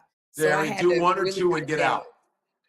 But the Huh? thing is you can get on stage and do a half hour. You can do a 30, you get a little 30 in there. You can do longer than most people. They'll be like, oh, Sherri Shepherd, do your 30. They book you out. That's it. Yeah. Yeah. That's it. Yeah. So I feel Keep it like I need to fresh, kind yo. of Keep see. it Where you fresh. gonna be at tonight? Where you at tonight? Well, I'm at the Comedy Cellar tonight. I'm at the Village Underground. When I first moved to New York, I was doing about 35 to 40 sets a week. Damn, that's I did it for consistently. It was me, Bill Burr, Patrice O'Neill, uh, Keith Robinson. It was all of us, and I was doing it that much. good. But It's yeah, now I go ahead. Go ahead. no, I was just gonna say because as you're talking, I get this feeling of exhilaration because after they Yeah, let me go from the View and I moved back to LA, I literally yeah, would do the Laugh Factory, the Comedy Store, the Improv, and I would end it with the Comedy Union. So I was doing four yeah. clubs a night, 4 times a Nice. week, and then on the That's weekend, great. Saturday and Sunday. And I gotta tell you, just the feeling, I was like, I gotta get back to my home base of doing Yeah, stand up. And I remember Kat yeah, came to see me at the Laugh Factory. We would always, you and me would run into each other at the Laugh yeah, Factory. yeah, yeah, But yeah. Kat came to see me and I had just gotten off stage and I was like, don't even worry about it because I'm headed over to the Comedy Union right now. So he came to see me over there, but it was like the exhilaration, Godfrey. We would talk in the lobby of going up that much and having all of these different crowds and working out this material. Like I couldn't get enough of Yeah. being on that stage. It is, Seinfeld can you said it's always explain that feeling? yeah. Yeah, Seinfeld always explained it. Like Seinfeld always has really great explanation. He always says it's always a feeling of it's a continuous feeding that you need as a comedian. It's like you have to keep feeding yourself this adulation. You go, it's like an addiction. You go, I gotta get that. I want to hear that. I gotta have that. I gotta. That's why Seinfeld, who's a billionaire, who ain't got to do the shit no more. He acts like he just started comedy. He's always writing his shit. He always working on something.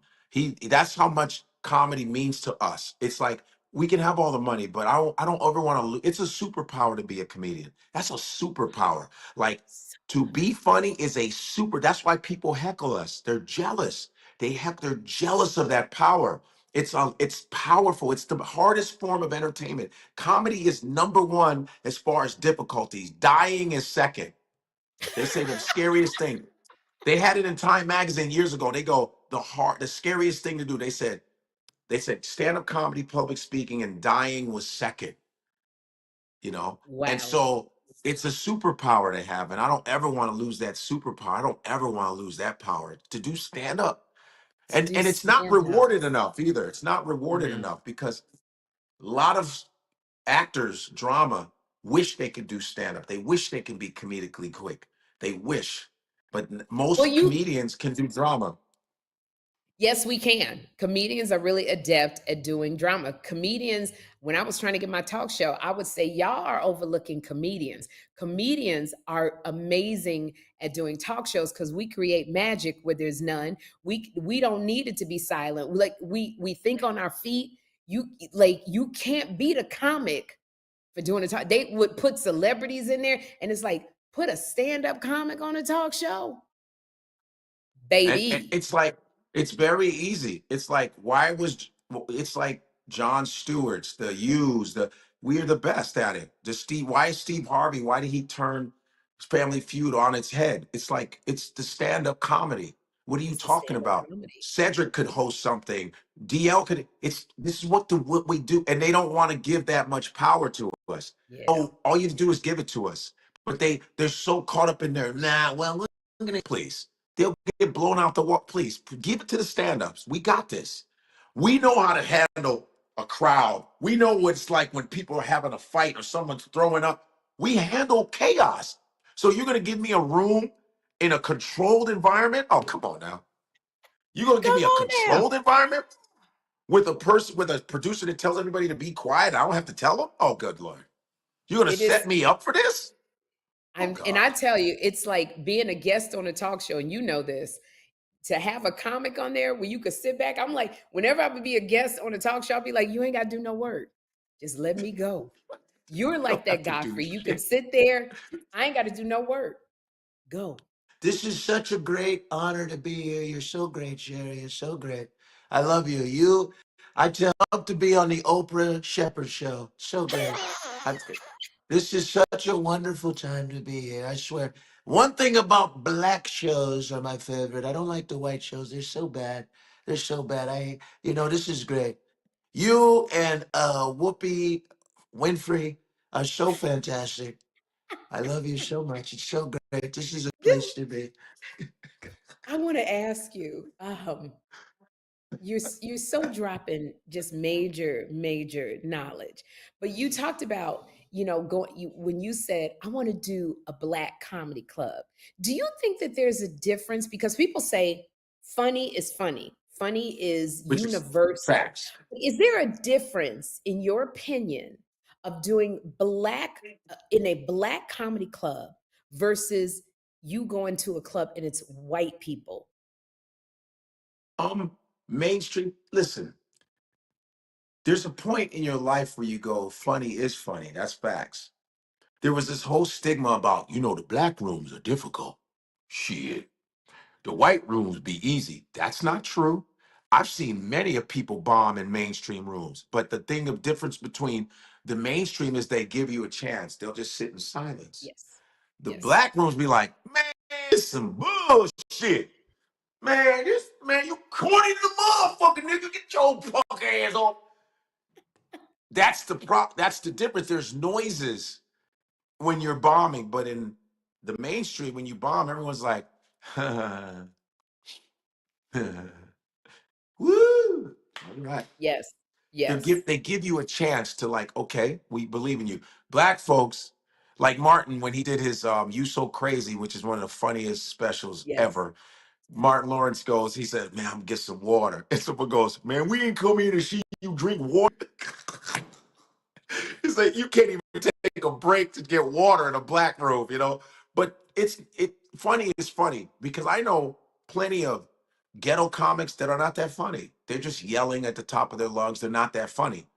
I know subtle comedians, black comedians that don't really move a lot, like a Tony Woods, who will murder a whole room full of Yes. the noisiest people in the world. Funny is funny. I don't care if you're loud, whether you're subtle, whether you're super physical. Funny is funny. It's a thing that, it's how you say stuff.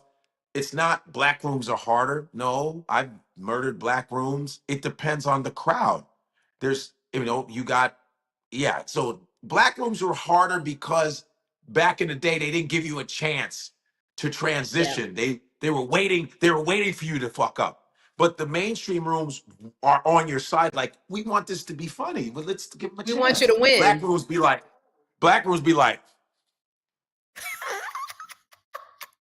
Give me the mic. come Give on, me the nigga. mic. Hey, dog. Right. They be like this. Yo, we gonna give you 50 seconds, son. And after that, it's nothing but Timberland boots in the ass, son. You know. When I But tell after a you, while, you just go ahead. no, keep going. No, but after a while, as a comedian, when you've been in it long enough, you've seen everything. It don't even matter. It don't even matter. It doesn't matter. You know what I Yes. mean? You know, I was gonna, oh shoot, what was the question? You had said something that made me think of it. I'm at this age, if I don't write it down, talent. Uh-oh. Okay. I remember when I first moved to New York to do The View, and somebody took me to a comedy club. It was I don't even know what hood it was in, Godfrey, but it was JB Smooth and it was Talent Uh-huh. who went up Okay, this club. that's you're in the right place. It was so ghetto. It was, and I Oh yeah, remember somebody said, "You want to go up?" That's the one time I was scared. I was like, I don't know this crowd. Like, I don't know this sectionality of black people. I didn't had ghetto folks in LA, but I had never been up. Was we in the Bronx? I don't know where we was, but I said, I just gotta listen and look. That was the first time I had met Talent. And when I yeah, tell you, JB came out so rapid fire, like way more rapid fire than he was in LA. I was like, he wouldn't give him a chance to. And yeah. then Talent came out and destroyed. And I said, okay, I got to go back to school. These two here. And the ladies was relentless. And I mean, I learned to do it because I said, Sherri, you're not going to get better if you just don't get up on the stage. That Yeah, you can't yeah. get It's around it's that. intimidating. It's intimidating. What have It's you a done? rhythm. Hmm? Have you ever been on stage and just been intimidated? And how did you get through it? Yeah. I'm gonna say this again. Stage time. You got to do it over attacking the beast.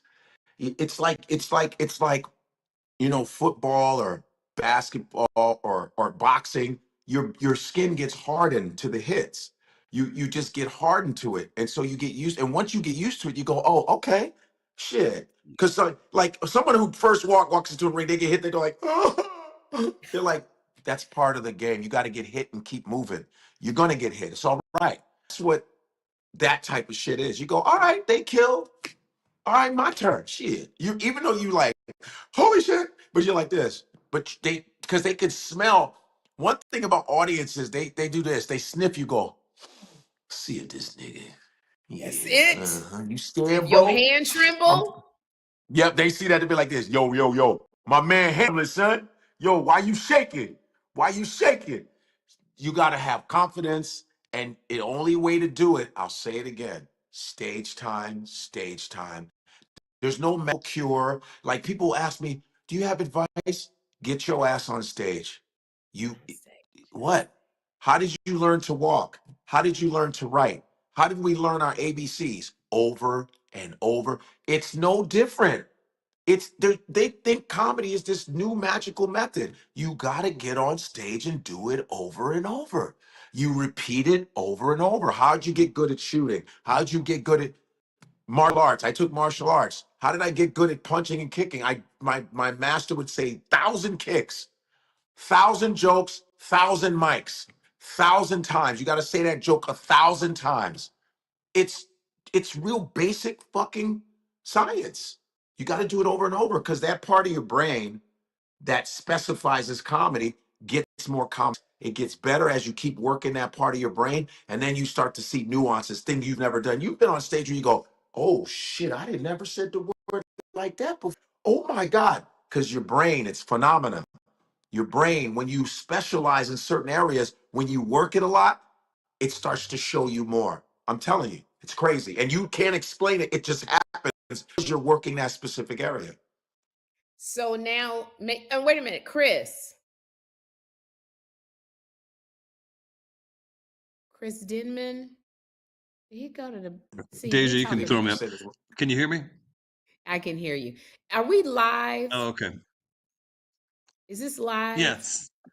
I be. Yeah. I'm sorry. I be forget. So does anybody? I don't want to neglect our viewers who are watching. If they have any questions or any comments for Godfrey, because I'm Oh, into. I yeah. love Godfrey so much. He just. If you can get Oh, up who under wants him to and sit interrupt at this his feet. conversation? You said what? Absolutely. There's What always time? good conversation. Yeah, nobody's trying to interrupt this conversation. There's a lot of knowledge being shared. It's a great conversation. So a lot of people tuned in, checking this out on the live stream. Let's see. Some of the folks wanted you. It's just a bunch of love. Benita loves you. Godfrey. Sorry, I'm pulling this up. People love the Trump impression. That is Do you find yourself doing that's a Trump way to more deal with and it. more? Do you Oh find yourself yeah, doing? it's because he's so polarizing, and then a lot of Trump supporters are supremely sensitive if you talk about and it's like it's a neutralizing thing because I dictate him. I don't go, oh, Trump is. I don't do all that. I just do him. So it's like when you sound like him, I'll just quote what he said: 9-stage cancer, 9-stage cancer. He said Biden has 9-stage cancer. There's no such thing His as he son goes. said He has stage nine 5. stage. Stage 9. Stage 9. It's so bad. There's a lot of stages. I've seen them. Stage 9. When it's 10, so bad. What are you doing? Like stage 9 cancer? What the what the fuck is it? But I take what he says because nobody can get mad at me. So when you imitate, imitation is the sincerest form of flattery. So because Trump is ridiculously funny, even if he's not trying to be. But politicians have always made fun of. Even in the 1800s, they even draw cartoons, caricatures of Abraham Lincoln and George. You know what I mean? So I do that as a neutralizing thing. Even when I do it in the South, I do Trump. And they go, man, they said, man, that was good, man. You sound just like him, man. You sound just, wow. Yeah, yeah, you sound just see a black guy to do Trump, man. That was funny as hell, man. I appreciate that. You They didn't will like say dog this and nothing like that. Yeah, it's. He's like, I really appreciate that, man. I was gonna get mad at first, man, but you sound just right there, right on point, man. Right, like, God damn it, shit, you was right there on point, man. God damn, did we go just to high like a school rabbit's together? ass, Oh man. my god. Yeah, Oh my yeah. It's God. like, man, you were right on point. Like that shot a rabbit's ass, man. You're just right on point. You're so accurate. Damn. Yeah. I want So to. I just want to say, We gotta y'all, tonight, Godfrey is, if you're in the New York area, he's gonna be at the Village Underground at the Cellar yes. tonight, but he's also taping his comedy special at the Apollo. Did we say what date you was gonna be there? June 12th, 9 p.m. You can get tickets right now. Ticketmaster, you go to apollotheater.com if you just don't know. You go to theater.com. You can go to my website, godfreylive.com. The tickets are on sale now. 9 p.m. June 12th. I'm 7 years overdue for my special. You And this is really me are. doing it on my own. Yeah, but it's one of those things where like a lot of comics have been like kind of looked over. Got a guy like Ali Sadiq who's doing it on his own, who's kicking ass online. A lot of comics, not just me, but a lot of the streaming network have kind of passed a lot of people over, which is very weird. But either way, you don't wait on people, but we're doing it. Producers handling it, and it's great. Will I Am is one of them.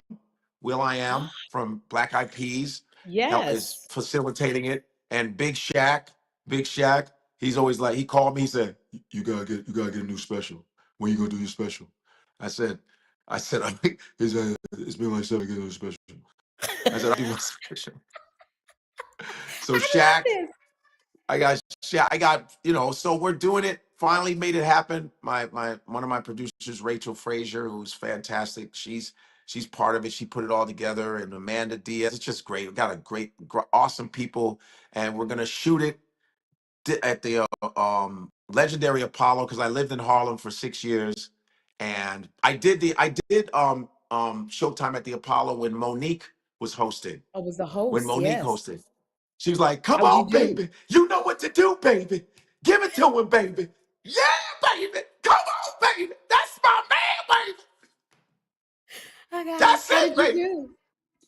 I smashed. It was because I lived on 118th and Lenox in New York, and the Apollo is on 125th. So they said, hey, we want a car for your show. I said, no, I'm just gonna walk. I was watching TV at the time, put on my clothes, walked there, met Susan DePass backstage. the legendary Susan DePass. Yes. And Monique brought me up. She go, get him, baby.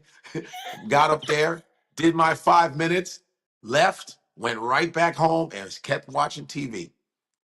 Oh my gosh, Godfrey. So you're gonna Yeah. be so y'all can go to Ticketmaster. That's the one I Yes. remember to get the tickets because it's June 12th at the Apollo. I got to get my ticket because I'm coming Really? to 9 see p.m. this 9 p.m. And have an 9 open mind. p.m. And plus, if you don't like profanity, don't come. If you're afraid of political humor, don't come. If you don't want racial humor, don't come.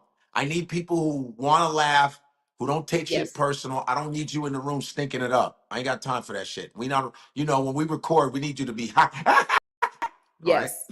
You got to be so hyped. So if you're very sensitive Yeah. and you think you're gonna Yeah, come and see a little gospel, don't come. no, Don't no, come. it's no Don't holds come. barred. Because that's who Godfrey Yeah. is. It's just Yes. so Yes. making that transition, Godfrey, to doing like acting, was that something that you've always wanted to do? Like when you got into comedy, like that's the next Yeah, step? yeah. Because I always loved film. Denzel Washington is like my superhero right there. Denzel, Sidney Poitier, Samuel Jackson, Angela Bassett, Diane Carroll, Paul Robeson, who was my father's hero. Mm, Just yeah, I always wanted to be an action guy. Growing up watching cool like action dudes like Richard Roundtree. I was able to do one of my first movies was Original Gangsters with Pam Grier, Richard Roundtree, Fred Williamson, Ron Superfly O'Neill. That was my first movie. We shot it in Gary, Indiana. wow. And yeah, I was in a film with Morgan Freeman and Keanu Reeves called Chain Reaction. I had movies here and there. I was in Zoolander, the first Zoolander, Soul Plane with Snoop Dogg. Soul You Plane. gotta start somewhere. Oh my God. I had so much fun though. I ain't gonna lie. 10 days with Snoop in the cockpit was fantastic. Fuck what y'all heard. I was getting high every day. Let me tell you something. I came to the premiere when they had the Mhm. premiere of Soul Plane. Yeah. I'll never forget it Yes. because I was about to go on the red carpet. Snoop's, he had a big old, like, it wasn't a Sprinter, but it was a van or something. He pulled Yeah. up, that door open. It was him and Bishop Don Magic Wand. Bishop Don Magic Wand. And he's from Chicago. He from Chicago. And I And knew him before Snoop oh, you did? because when we filmed, he came on set. Bishop Don Juan came on set and said, "Oh, baby, I want to tell you, Godfrey, I'm proud, baby. Look at you, man. I remember when you first started, man. And look at you, man. You're doing real well. We proud of you, Chicago. Proud of you, baby. Keep doing what you do. Believe in yourself." Yeah. He came up to Now, me. if y'all don't know who Bishop Yeah. Don Don, what was his full name? Because Well, Bishop. he was Bishop Don Magic Wand, Bishop Don Magic, but then he was Bishop Don Juan, but he was Bishop Okay. Don Magic Wand. And So he I used want to to wear the say little church gold. Yeah, go ahead. Go he ahead. did, and he had a chalice. But if you don't know Yep. who Bishop is, he's not a church bishop. He was a pimp, Mhm. bona Yes, he fide, was. 100% pimp. Bonafide. Had his 100%. hoes, You pimp. damn right. I used to see him at the Cotton Club. So when the van door opened up and all you smell was weed so heavy it hit the red carpet. I said to myself, how are these Negroes alive in the van? It was so much. They had to ask them to close the doors. But Bishop loves comedy because he would come to the Laugh Factory all the time. And let me tell you a story. Sheila E wanted to go see some comedy. COVID had just been over, but they still was, masking it. She wanted to go and see some comedy. So I said, well, Lunell gonna be there. Bishop's always with her. Let's go see some stand-up, Sheila. Right. We went, Lunell killed, Bishop was there. So he had 3 of his hoes with him. They wanted to meet Sheila E. So we went to up in the Laugh Factory. We go way, way up. And they came. And when I tell you they sat all next to Sheila E., she got COVID the next week. I felt horrible because I wasn't near the God lady. damn. I said, doggone, God damn. Bishop's hoes and gave Sheila E. COVID. She couldn't go, and I was too scared to tell her. I was too scared to tell Sheila E. That was Bishop. Them hoes Damn. and gave you COVID. Damn. It was, Sheila she was like, I E. don't know how I got it. I've never been out. Did Linnell get it? And I said, no, because we wasn't near them hoes. I'm sorry about that, but one of my hoes was on the track getting that money, baby. Getting that money, baby. That's Bishop. Yeah, he and Snoop, when Snoop saw that I knew Bishop, Snoop was like, "How do you know Bishop?" I go, "I'm from Chicago." And Snoop was like, he goes, "Nigga, you from Chicago? That's what I fuck with your ass, homie. God damn, cuz. I didn't know you knew this." Yeah, I knew him before Bishop, before Snoop Dogg, Oh, that's so because he funny. And knew the us as thing, amateurs. yes. Oh, geez. Boy, the memories. And I guess Sheila E. didn't get COVID. She got hovid from the hoes I that was. heard that shit. Oh my gosh. Thank you, She Chris. I'm wants not to even gonna lead take credit for a that. glamorous life. She won't lead. It ain't much. But I want to talk to you because you've been phenomenal in the acting lane. It's like a natural lane that you've been in. And I have to talk about, because I Godfrey, I had a sitcom called Sherri, and there was an episode that was written for it because it was based on my real life. And so I had talked to them about a comic that I dated who was always on the road, and it was this love affair. And everybody said, "Oh, Godfrey's got to play. Godfrey's got to play this role." And I was like, "I'll be honored to have Godfrey play my boyfriend." And so Godfrey came on the show. He was a boyfriend. I opened up the door. There was Godfrey. Now, Godfrey got fired. Do you know why you got fired? I don't think Godfrey No, was there 6 hours. I have no idea. I just got fired. You don't know why you got fired, Godfrey. Uh-uh. So Godfrey was there. If he was there 6 hours, that was probably 5 hours too long. Godfrey, you came on the show. You were so excellent. You were so amazing playing my boyfriend. We had the best chemistry, but you kept improvising your lines. And so Oh, when they had all of these writers and they would write, and so Godfrey would just take it upon himself to improv. So the director said to Godfrey, "That's so funny, man. Just, do the lines that they wrote." And Godfrey was like, "Okay, okay." So we do it. Now my lines are dependent on what Godfrey say. Godfrey improv the lines again. So I didn't know where I was kind of in the scene. I don't even remember that. Because here's the thing, I've always acted. I was known as the black girl who did all the white sitcoms. And let me tell you something Right. about white sitcoms versus a lot of the black, not so much today, but back then, the Wayans brothers, the Jamie Foxx show, Yeah, Bernie, a lot of stuff they will write. If it was a stand-up comic as the star, they do a lot of improv. They do a lot of improv. But when you do a lot of the white sitcoms, even like a 30 Rock, they don't do much improv because they do so much. The writing is so specific. So I came yeah, from a yeah. school of, we just do the lines, you put your personality on it. Like people say to me, when you did 30 Rock and you Tracy Morgan's wife, how much of it was improv? None of it. None of it. Because they wrote so exquisitely, I didn't have to do no Yeah. improv. They wrote that for me. But did I lose Godfrey? Sorry. Okay. So that's the school I came from. So when you came on, I didn't know where to go because you go off into a tangent, improv, funny as all get up. So the director was like, "We got to bring it in and just kind of do the lines." Your lines were actually funnier than what was written for you. Your lines. But I didn't know they was going to let you go, Godfrey. I had no clue. I just was trying to figure out how to adjust to what you were doing. Yeah. And then I came back from lunch and I was like, "Well, where's Godfrey?" They was like, "Yeah, Godfrey won't be here anymore. We let Godfrey go." Yeah. And I go, "What? You Yeah. fired The Godfrey?" casting people, they called me and they were apologizing. We were like, "We are so sorry. Oh my God. You're so wonderful." I said, "Oh, all right." I was just like, well, I don't even remember I did that." You were Ah, amazing. They ended up hiring Vanessa Williams, the singer. Her brother, his name is Michael Williams. right, right. And I know him. he was light skinned. He was an actor. He came in, he did it. But I always missed you because what you came up with was so amazing and so funny. And I didn't get to kiss you. We were supposed to kiss. So I never got to kiss you, Hey, Godfrey. don't use your And tongue, you Godfrey. Why are you and you improv? probably would have improv that, and they'd have had to tell you stop using all the tongue. So I Yeah, really man. hope. Wow, I did not. I never knew that. Yeah.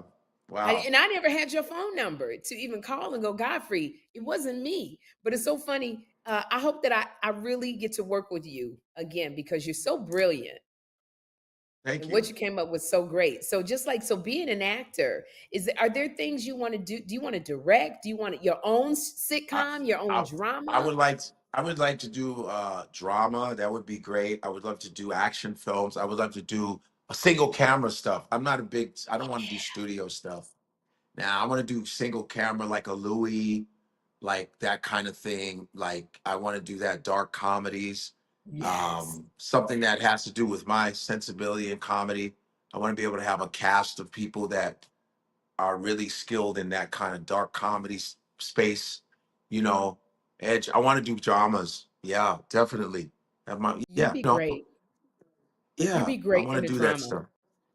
Yeah, Stepping that over would be that. fantastic. Yeah, Superhero naturally. shit, Panther shit. Yeah, Just love to. all you Blade. you got such a special quality to you that you would bring to a dramatic role. I think that people really need to see you in that vein because That would be they nice. don't that side of you they don't know, and it would be so exciting to watch that Yeah, part of you unfold. I got another important yeah. question to ask you. Hmm. Um, have you been to any of them freak off parties? Were you ever there? All right then. Thank you for having me.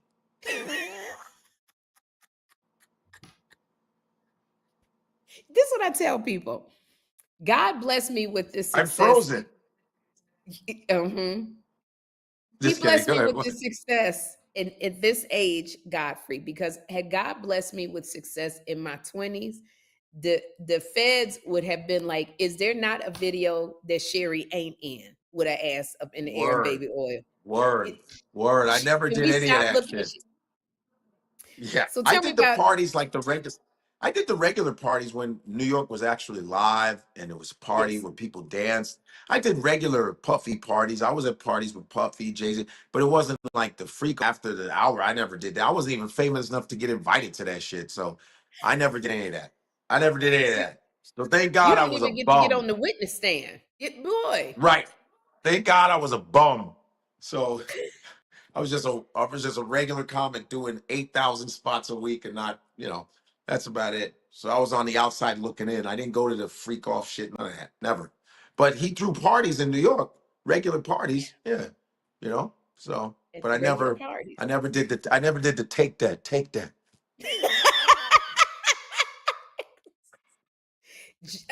There is I he came on. I will tell a story.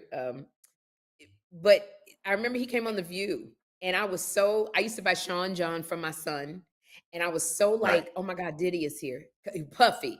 And I remember going up to him and I said, like, I bought all of the clothes for my son, hoping he would give me some freebies. He did not. And I said, I would love to come to one of your parties, one of your white parties. And when I Yeah. tell you, I don't remember what Diddy said to me.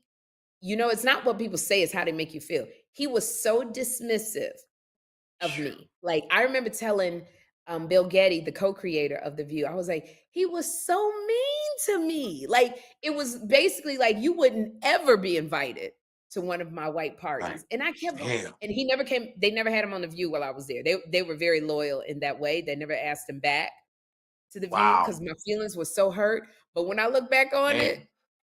I go, God, Hmm. you love me. Thank God he dissed the shit out you. Thank goodness he dissed the mess out of me. Oh Isn't my that God. great? Everybody Because that got dissed by Puffy, like, yes, I don't know how you would yes. have acted Godfrey, if you actually got to go to the party, and they said, no, no, don't leave yet. We got another after party. Me, I would have been like, okay. Because I used to be a Jehovah's Witness. I was so sheltered. So if they had another Oh, party, I'd be like, damn. okay, where I go? What I gotta Well, do? thank Should I God, take a pill? thank, thank God I love breakfast, man, because I always went to a diner. I was like, I'm hungry. I gotta go. I love breakfast, so I was breakfast saved my ass from all that bullshit. I was like, I'm going shit. I'm going to 23rd Street Diner. Yeah, they got pancakes and banging. So suffice it to Hell say, yeah. you will not hear about Godfrey and Sherri Shepherd at no free Not house. not at all. Nope. Not at all. Hell no. Nothing Oh ever. my God. We You know what both I'm love to saying? eat. Not at Yes. all. I'm a foodie. I don't play. This is, and y'all remember, Godfrey will be at the Cellar tonight, Village Underground tonight. If you are in the Village New York Underground. area, but And you somewhere tomorrow, this this weekend. weekend, Friday, Saturday, and Sunday, I will be at the Raleigh Improv in North Carolina, Raleigh Improv, which is a fantastic club. Starting tomorrow, Saturday, Sunday. Okay, two shows Saturday, one show Sunday. Okay, it's actually improv is in Cary, North Carolina.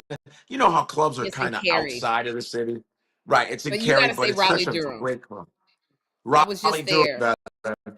right? It's a fantastic club. I love that club. It's So you guys all be amazing. there, and you guys follow me on my Instagram, Godfrey Comic, and my podcast is in Godfrey We Trust, Gas Digital. If you ever have, you better drop your ass in there and come Oh check my me out. In God.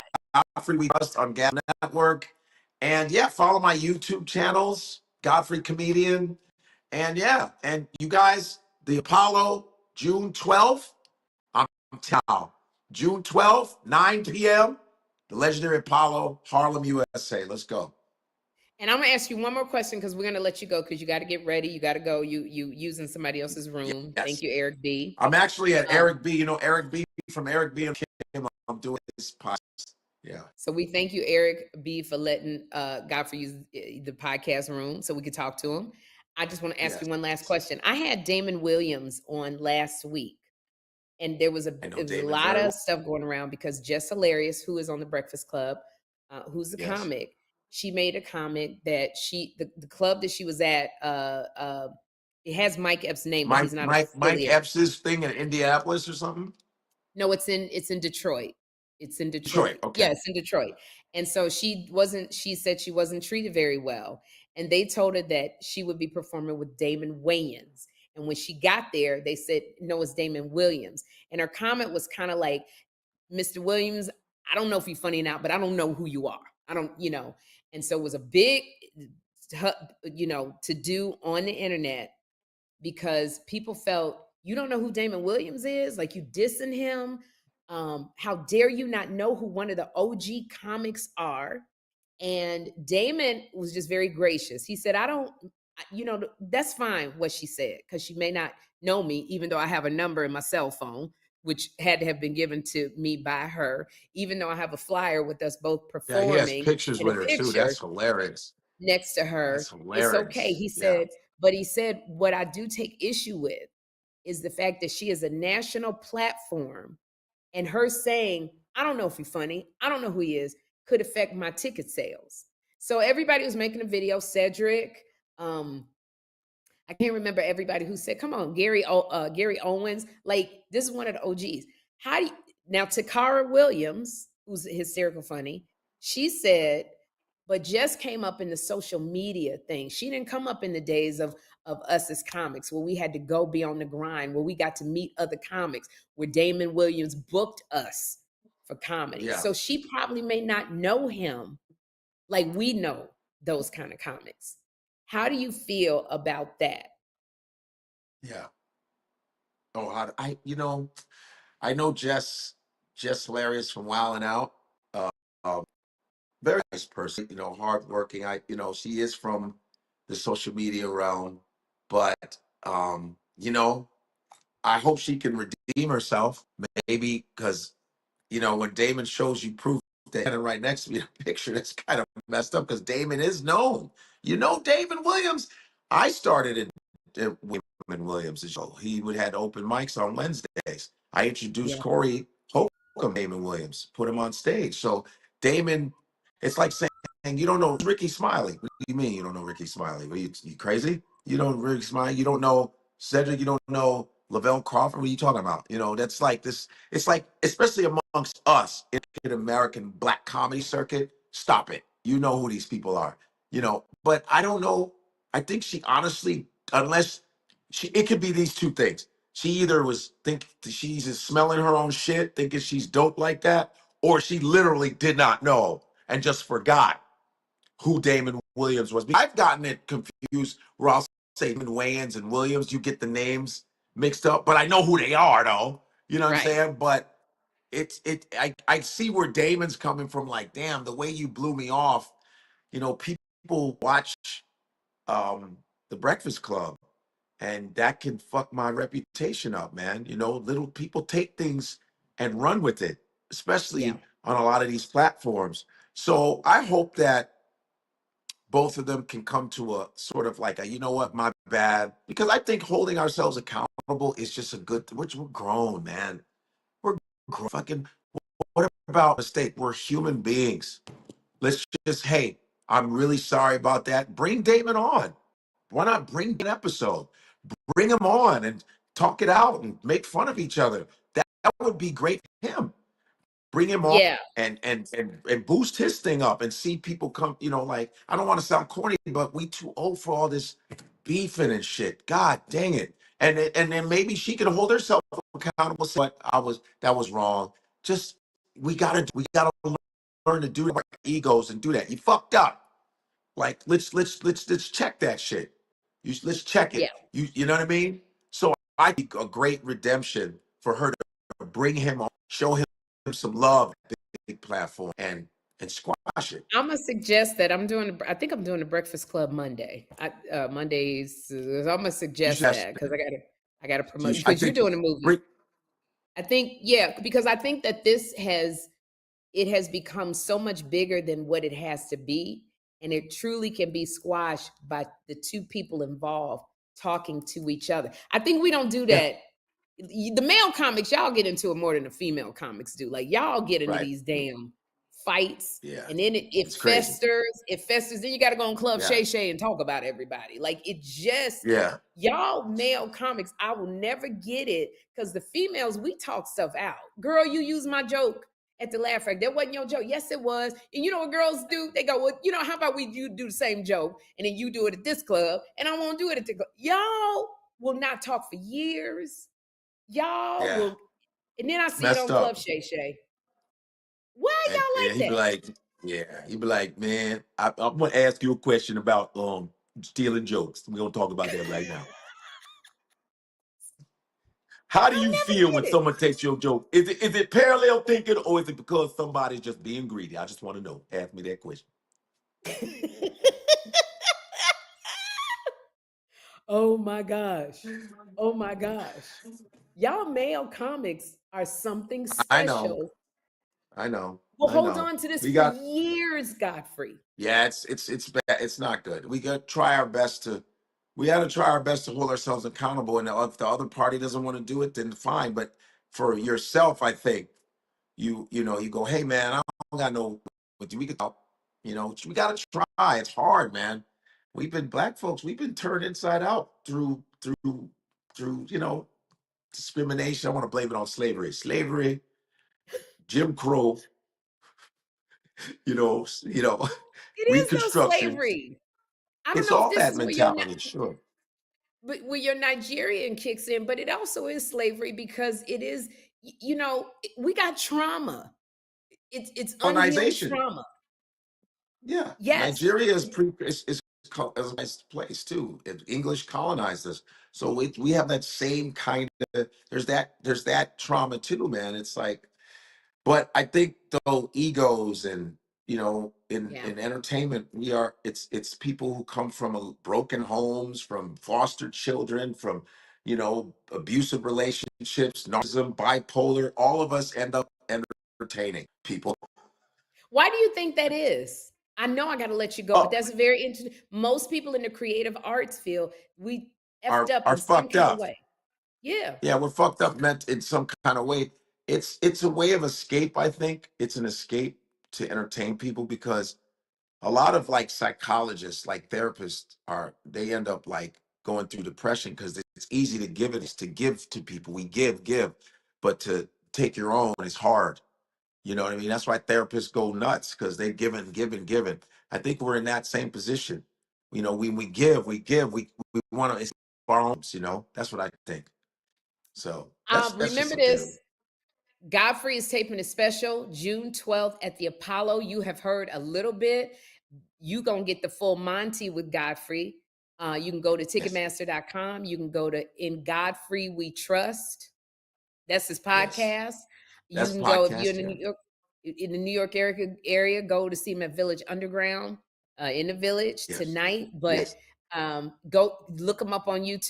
Who would you, if you had to play a comic, if you had to play somebody, who would you want to do their life, Godfrey? Maybe Godfrey Cambridge or Godfrey Interesting. Cambridge, who's Godfrey Cambridge, or if I was maybe with Richard Pryor. You like to do Richard Pryor. Yeah, shit, suck my ass. God damn. You niggas is crazy, Jack. I need some cocaine. God damn. Yeah. I Say, think you could really nigga. you could do the pain. You could do the pain of Richard Pryor. Damn, shit. What the fuck, man? Leave me alone, bitch. Yeah, I could. Godfrey Cambridge. Cambridge. Yeah, Godfrey Wow. Cambridge. Yeah. Hmm. That'd be cool. Well, with that, Oh, I yeah. have worn you out. I could sit with you another 2 hours and pick your brain. We could. I got to come back though when it's both of you guys. You have to, oh, you got to come back. Now, I'm going to tell you this. When you come back in this Kym, we won't get through even a third of what you told me because Kym has ADHD, ADD, COPD, and PSTD. So Damn. you going to get distracted a lot, Wow. but it's going to be a good time. We done won 3 Hell yeah. NAACP Image Awards. So it's going to be a good time. Wow, So you that's have to come dope. You back. guys. All right. I definitely will. I treasure this time that I got to just get in the corners in a little bit of the crevices of your brain to see how you work. So Right thank you, on. Godfrey. Wait, Thank you for Chris, having me. of course, anytime you want to come on to promote anything, we had Wanda Sykes been on, George Wallace has been on. I think we won an Image Award because Kym stole my joke and did it in front of me. And Damn. I gave her a joke of mine and she stole one. And I was supposed George to Wallace.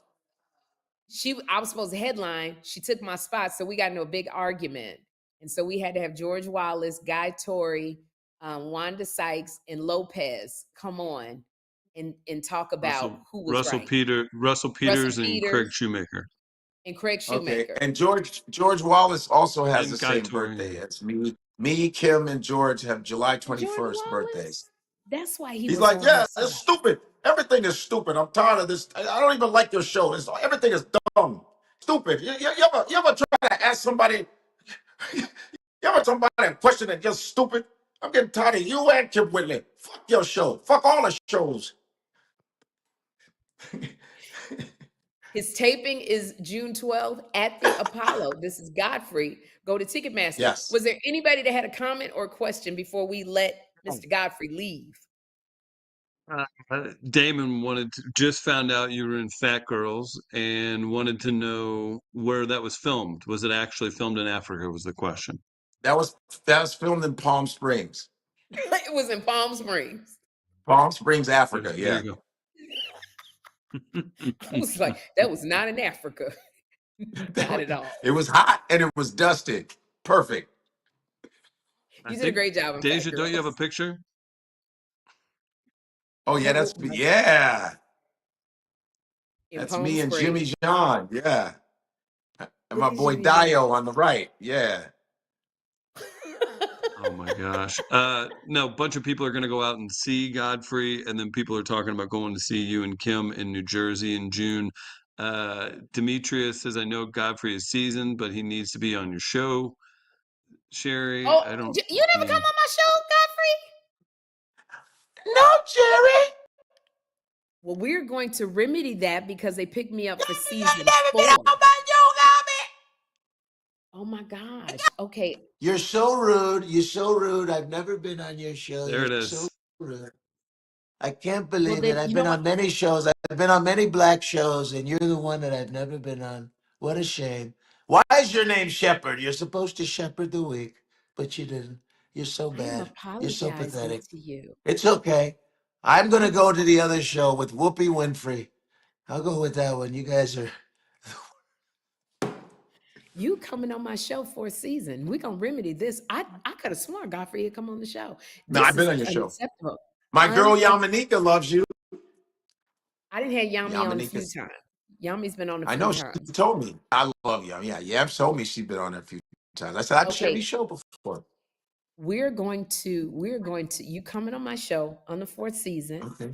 and Okay. Godfrey is going to be shooting his special at the Apollo June 12th. So if you're not in the New York area, if you know anybody in the New York area, please let them know to get a ticket, because you're not going to be able to take it. He's that like deep and funny. And then Kym and I are going to be at the NJ Pack June 20th. You can go to Hell Ticketmaster yeah. for the North to Shore Comedy Festival. Our first show is almost completely sold out, but we got tickets for the second show. Beautiful. Our audience, Godfrey, they got to take a nap before they come to our second show. They don't like All coming to right. that second show. We Yes, it is. we Grown and sexy. grown and sexy, Road but is sexy. they Let's be go. tired. I said I'm gonna get some blinged Let's out go. canes to sell at our merchandise table. For our fan base. But come on out, y'all, to see Godfrey June 12th. And then if you near, Awesome. come see Kym and I on the 20th of June. And we're gonna let Godfrey go because he's got to get ready. Eric B probably want to do his own podcast. Eric B. But Yeah. I'm in Brooklyn, deep in Brooklyn, about to hang out with Eric B. From Eric B and Eric Rakim, the famous rap group. Yeah, that's my man. Eric 100 B and grand, Rakim. baby. I tell a Yeah. story about I ain't Eric no B. joke. What you I say? do tell a really great story about Eric B. He's heard it before. He used to date Yvette Wilson. Remember Yvette Wilson? She was on Brand. She was Yeah. on Yeah. Moesha. Oh, Resties. Yes. Yeah. Yes, she passed away. Kat took care of her Yeah. right until she passed away. Oh, man. It's a very funny story I would tell about Eric B. When him and Yvette Wilson dated, we were at, I think, the Standard Hotel. I don't know what it's called. MC Brain was there, all of these people. And I ended up going into the room with Yvette Wilson and Eric B. And I will leave it at there. That's damn. I will leave it there. See if he remembers. Ask him if he remembers. Damn. You probably don't, though. Eric B at the time, I mean, like Eric B and Rakim was like, pow. Thinking of a master plan. Ain't nothing but sweat inside my hands. So I'm reaching in my pocket. Oh my God. I used to Yeah, they hold was. up. This is a hold up. And he stopped smiling. There's still nothing moved but the money. But now I earn because I'm righteous. I feel great. So maybe I might just search for a 9 to 5. If I strive, or maybe I'll stay alive. Ooh, what? Give me a break. Yeah, he ain't gonna remember that. Yes. He ain't gonna remember that. The homely All Jehovah's right. Witness girl. He ain't gonna remember. You ain't even gotta ask I'm him. gonna ask him when I see him. Tell him I said, hey, hey, hey. I Much will. respect to him. And much respect to you, Godfrey. I love you so much. Thank you. Sting. I love you too, Sherri. You coming on. All right, y'all. We're gonna let Godfrey go. I Peace. gotta talk to you, Chris. All right, Are you gonna guys. hang out for a second? Godfrey, thank you. Thank you. Thank you, guys. Hopefully, I know When you do this your thing. comedy in Nigeria, call me and Kym. Hell yeah. Definitely. We'd love to. All right, peoples. Oh my All gosh, right. that was Big thanks to amazing. Godfrey again. It was June 12th. That's my birthday, actually. Godfrey filming at You want me to the get you a Apollo. Chanel So bag? I'd love to. I think Your so. birthday? Can it come in? Does it come in camo? Yeah, Chanel, no. You're No, not June, this time. you're June 12th. Chris, Yeah, him and Kym are, when is her birthday? July 21st, I think. And then July George 20th. Wallace too. That's incredible. And then, dig, I gotta get all of them a gift. Dang on. I'm gonna send George some flowers. Okay, B-Days. Yours is June 12th. Hers is 21st. I got to tell you something. I'm So if you're just tuning in, go back, watch Godfrey and Sherri's conversation. Wonderful conversation. I've talked to Godfrey before. I knew this was going to be really good. So I was really happy you all got to connect. Thank So you for I'm setting here it at up. Kym's. Oh, of course. Yeah, geez. It was, and shout out to Mina who works with Godfrey and got us all connected. So I'm at Kym's house, and it's like a sitcom. The door has rang 4 times. The I dogs know. have sounded off 3 times, and I'm like pausing. I'm like, I'm doing. So the new setup, 100% going in her. She calls it a closet. I call it a second wing to her home. So it's going Here's in the there. thing.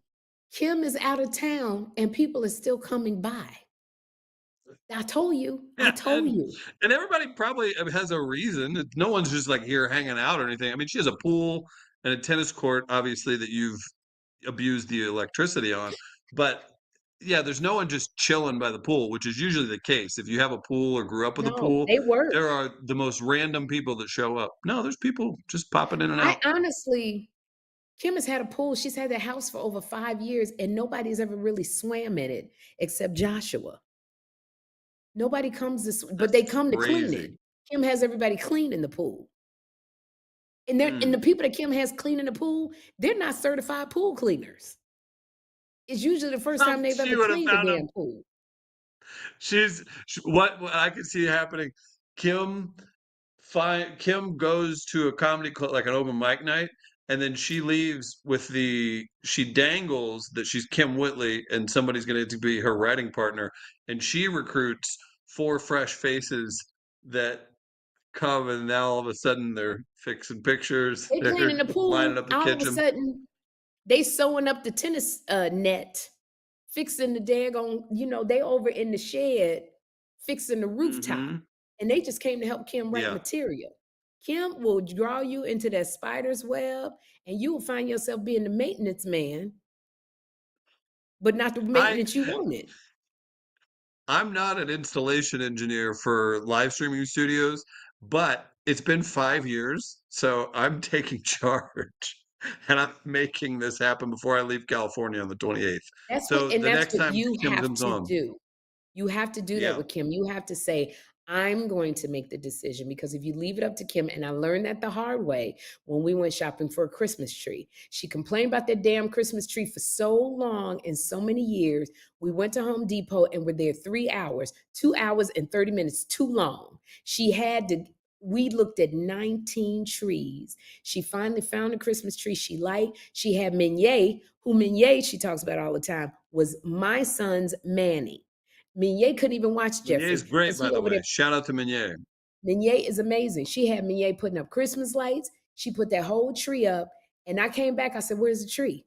Her tree was there. I said, where's the tree? She had Mignet take the tree down, and she took the tree back to Home Depot because she still couldn't make up her mind. Then we went, and I should have known. That was when was going downhill. She had to get a bed. She had to get a mattress. So somebody at the sleep store or one of them mattress stores, they told her, well, pick out the one you want. We'll order it at corporate. We was at 5 different malls. She was laying on every bed. I said, Kym, you giving yourself too many options.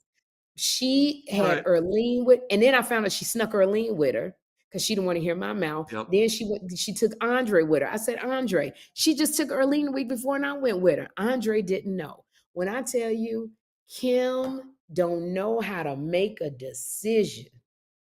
So you have to say, now she got a mattress. I don't know if she showed you. It's got disco lights underneath it. It's got a massager. It moves. It sways back and forth if you get an earthquake, and she can't stand it. So you do have to say to Hilarious. Kym, it's already taken care of. We've wired your studio. We've put the computer there. Don't give her a chance to say no to nothing. I love it. Yeah, and we'll make that happen. That's so funny because you have to do that. And I'm going to just say this too. So I just connected all this yesterday. So backstory, Meunier acts and has a bunch of creative talents. He's part of a studio. He worked Yes, with Sherri. Kym stole him for she labor did. related She tasks. stole Menier from me. He had to do you leave know my who's employ. now do you know who's now got him running all over town? Who? In addition to Caroline Kim. Ray. Caroline Ray. See, He goes, Mignon, "Oh, I gotta go do this thing." And I love it. I love Caroline. She's great, but I almost fell. And then his mother is Pamela. I didn't know that. I've talked to I go, "I have your mom's Pamela. number in my phone." Pamela Asmi Pamela Andrew, right? Osby Yeah. Andrews. She's a big casting Mhm. director in Hollywood. She actually, his mother, Mignon's mother, helped me with all of my stuff for Straw, my movie coming out. She helped me That's because I great. had to memorize 46 scenes, and 23 of the scenes had dialogue, and I had to memorize it in 2 days. Pamela helped me get my character together. She's an amazing acting coach, acting teacher. And that's Mignon's mama. But back to Mignon. Everybody, because Kym fostered this culture of, you know what, Chris is here. Y'all can use him for 12 things. I'm surprised Caroline Ray ain't called you yet. I love Caroline, but I think she's covered. So, yeah. I'm glad you're getting it People together. that Yeah, we're getting that going. I think the lighting's a little because a couple people mentioned something about my appearance and that I need some rest. It's probably just the difference in the studio and the Kim's lighting. Have been sleeping like a champion. I've been eating right, all that good stuff. Got up. I went up a mountain today before I got my day going. I've been Was doing it that every day. Runyon? So What, no, it's actually my brother lives outside of LA, so it's like near their house. So okay, it's a okay. I don't know the name of it. But real quick, tornadoes hit St. Louis last week, Sherri, Oh, uh, no.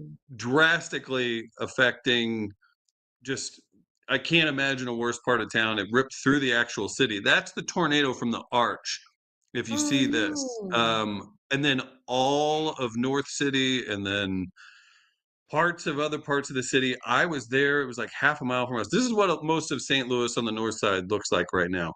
So this is very bad. There's no help from Trump, federal stuff, nothing. It's not even really talked about that much. And when I say No. there's a it's bad. So I wanted to make sure we said this. Sherri and Kym couldn't be more supportive and loving. We all joke around and everything, but we do have St. Louis listeners. I left on Saturday, so I haven't been there to physically help, but I love seeing all the St. Louis help. People are helping out. And if you haven't, check around. There's needs for supplies and different types of things. And some of the most vulnerable people in St. Louis were affected horribly because Do it we happened go to on the like, north side, Central West End. Yeah. I don't have a particular there's so many great charities and efforts and everything. I'll just say if you donate or I didn't prep a link for anything. I can look one up real quick. But if you donate, just make sure it's reputable supplies. People are pitching in for each other, but $5 billion in damage, not good. It's tough. I didn't know this. I didn't even hear about this. Yeah, it's wild. It's kind of not being talked about. 5 people died, which is horrific, but maybe it's because it's not that many people and I don't know. I don't know what the deal is, but no federal aid yet. It's bad. How is your offices? Midcoast Media. Real close. We were about half a mile from getting messed up. It hit Forest Park, which is our beautiful big park by the zoo and everything. All the trees are Mhm. down, but yeah, it hit the Central West End. It hit the actual city quite a bit. So yeah, our office Oh. thankfully unscathed. And I saw the sky turn green, and then I'm not kidding you, 5 minutes later, sunny, beautiful, like the best day ever. It was Wow. crazy. So, yeah. So I just wanted Well, to put that out there. Everybody in St. Louis, I'm not there right now, but there's a ton of great efforts. I work with Music at the Intersection, Maddie, the music festival. We're organizing a bunch of stuff for fundraising and to support folks that were affected by it. So, yeah, it's pretty wild. So I didn't want to bring this up too much, bring the mood down, but just putting it no, out no, there that we got a no. lot of great people in St. Louis that are affected by this. So, Well, let us know if you can think of anything where we could use a platform to maybe raise some money, for the sure city, thing. for people. Prayers up, and I only know the Red Cross. They're pretty reliable as far as boots on the ground. But make sure that if you Absolutely. donate, it is a reputable site. Like look it up, Google it, see if there's been any complaints. But um, wishing everybody in St. Louis, please be safe. Yeah, absolutely. And we'll come up with something. Sherri and Kym are so generous and thoughtful, and you know, you get spread thin so many ways, but we'll come up with something creative, and maybe it's Yeah, just we we pour will. into the music festival that I'm part of. That could be easy and very helpful. So Yeah, shout out to we'll everybody in do St. something. Louis. Yeah. Sherri, you killed it with Godfrey today. We got a lot of fun, different things we're talking about. Kym is filming a movie in Cleveland, and then in addition to that, she's visiting family and everything like that. So things are good. You two are staying busy. You got the show in New Jersey on June 20th. Go on to njpack.org or Ticketmaster. Ticketmaster. Yeah, to get Mm-hmm. the tickets, we got this last show at about 9 o'clock. That we got a few seats left, and I'm excited because that's probably you won't see Kym and I together for almost another year because we do our own Crazy. thing. I'm about to start a comedy tour, just me. So this is a chance to see Kym and I together. I really want her and I to go to Nigeria to do stand up. I think that they would really like our style of comedy from the two funny mamas. And there was something else. I'm in Cleveland in 2 weeks doing something. And then I'm in Chicago next week because I'm taking my 6 aunties to see Patti LaBelle, Gladys Knight, Shaka Khan, and Stephanie Mills. This is the last time That you're gonna tour. see these on a tour together, and you may We not see have them we have Patti anymore. LaBelle. We have Patti LaBelle and Common and Pete Rock at Music at the Intersection in September in St. Louis. And then I saw, Wow. which is awesome. But then I saw that and I was like, that is like a crazy tour. But you're going? I am going. I bought because I don't ask for tickets. I always buy them unless somebody offers them to me. But I bought the 6 tickets plus me 7 tickets to because I know my aunties have always wanted to see this. Now this is what I didn't take into account, Chris. I keep thinking of my aunties as very spry women back when I was 11 and they was all over the Yep. place. I forget my aunties until they called me and they was like, well, where we gonna put the wheelchairs? I go, what? The wheelchairs? And I said, when did you get in a wheelchair? My auntie was like, bitch, I always been in a wheelchair. I'm paralyzed on my left side. And I said, okay, well, I didn't know about that. Then my other auntie was like, you got to park as close as you can to the seats. We're in an arena that seats 20,000 people. No matter where you park, Uh-huh. you're going to have to walk. And she was like, I can't be doing all that walking, Sherri. I can't be doing. I go, when could you not walk? She's like, bitch, I can't walk. And I'm like, they're so spry in their mind. I didn't calculate the technicalities of my aunties. And she was like, I just need, and I said, but we're not gonna be able to park close to the thing because even if we park by the loading dock, it's a long walk to get to our seats. And we're like, probably, I got seats 14th from the stage. Then my other auntie called. She was Yeah. like, "It can't be too loud because my hearing. We're going to a concert, auntie. We mean it can't be too loud. And we 14 rows from the stage." And then my cousin called. She goes, "Well, we know she in a wheelchair. Can we just put it against the wall? What wall? We you can't put What and I happens? said, but they got a section of the wheelchairs, but it's all the way up in the back. And she like, oh no, I'm not sitting back there. I need to be. And they all want to go back and meet Patti LaBelle. And I'm going, are we gonna roll through the gates? What is going on here? Then my cousin called me. She like, first of all, bitch, why you do this without asking the kids of the aunties? We could have told you that was a bad idea. You always want to come in here and be up in everybody over in Chicago. It's the reason why we didn't have him at the doggone Patti LaBelle concert. Then I got another one. She like, I got knee surgery on that date. Can we do it a different day? No. When did you need knee surgery? Bitch, I got bad knees. I You said, have to be, you got to account for restroom breaks. Everyone needs to be fed. You've got to make sure the part where they want to meet people, that's really tough. And I don't know if you know Patty. I went to an event with Kym here in St. Louis, and Stephanie was there. Stephanie could not be more gracious and nice and everything. But you have to imagine times that by, I don't know where they're performing. We'll just say 20,000 in front of 20,000 people. Sherri, in Chicago, you're going to be one of what, 150, 200 VIPs? yeah, so we're not doing a meet and greet. I'm not going to ask that. but I forgot about the bathroom. There's no private Bathroom's big. bathrooms. And what I realized also is I'm from Chicago.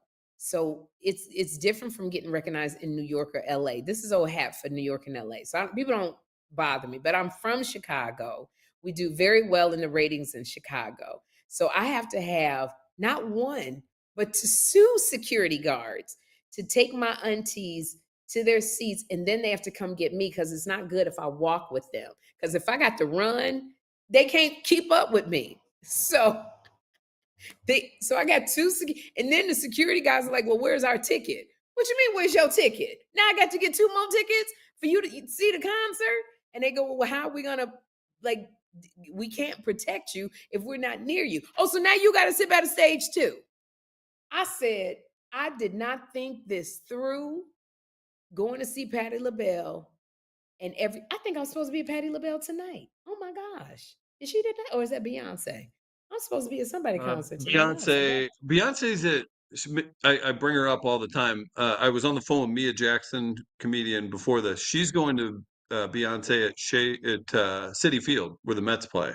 So I'm guessing Oh, jeez. I got to that's get what you're off this talking. It's phone. either I tonight got or some tomorrow. stuff to do. Yeah, I think it's do tonight or your thing. tomorrow.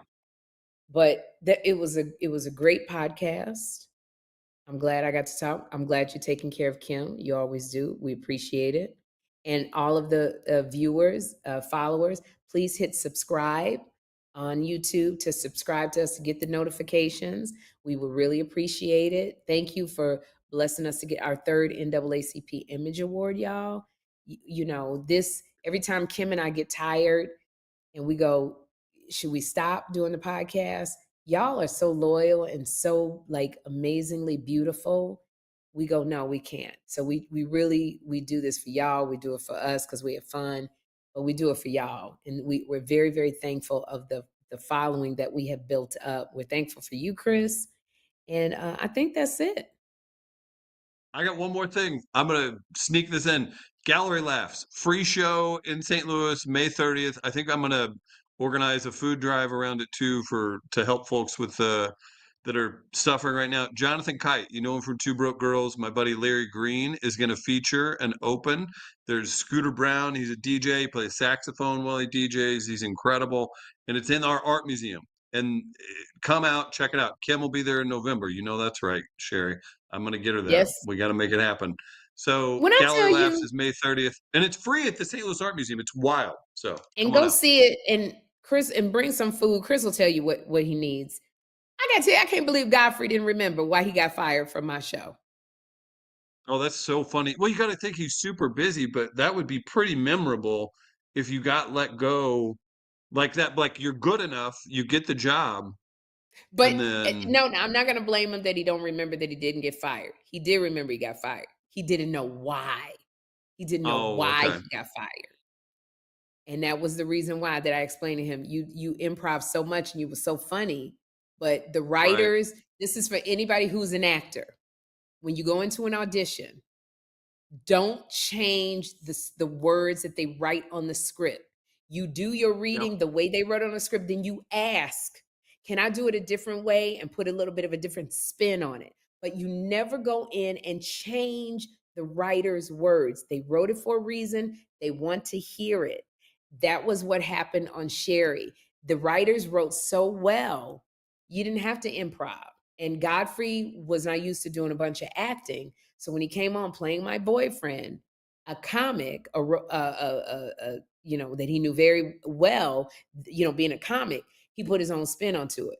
But it threw me because if I went with him, we'd have been veering away from what the show was about into Godfrey territory. So the director said to him maybe 3 times, Godfrey, do the words. And Godfrey kept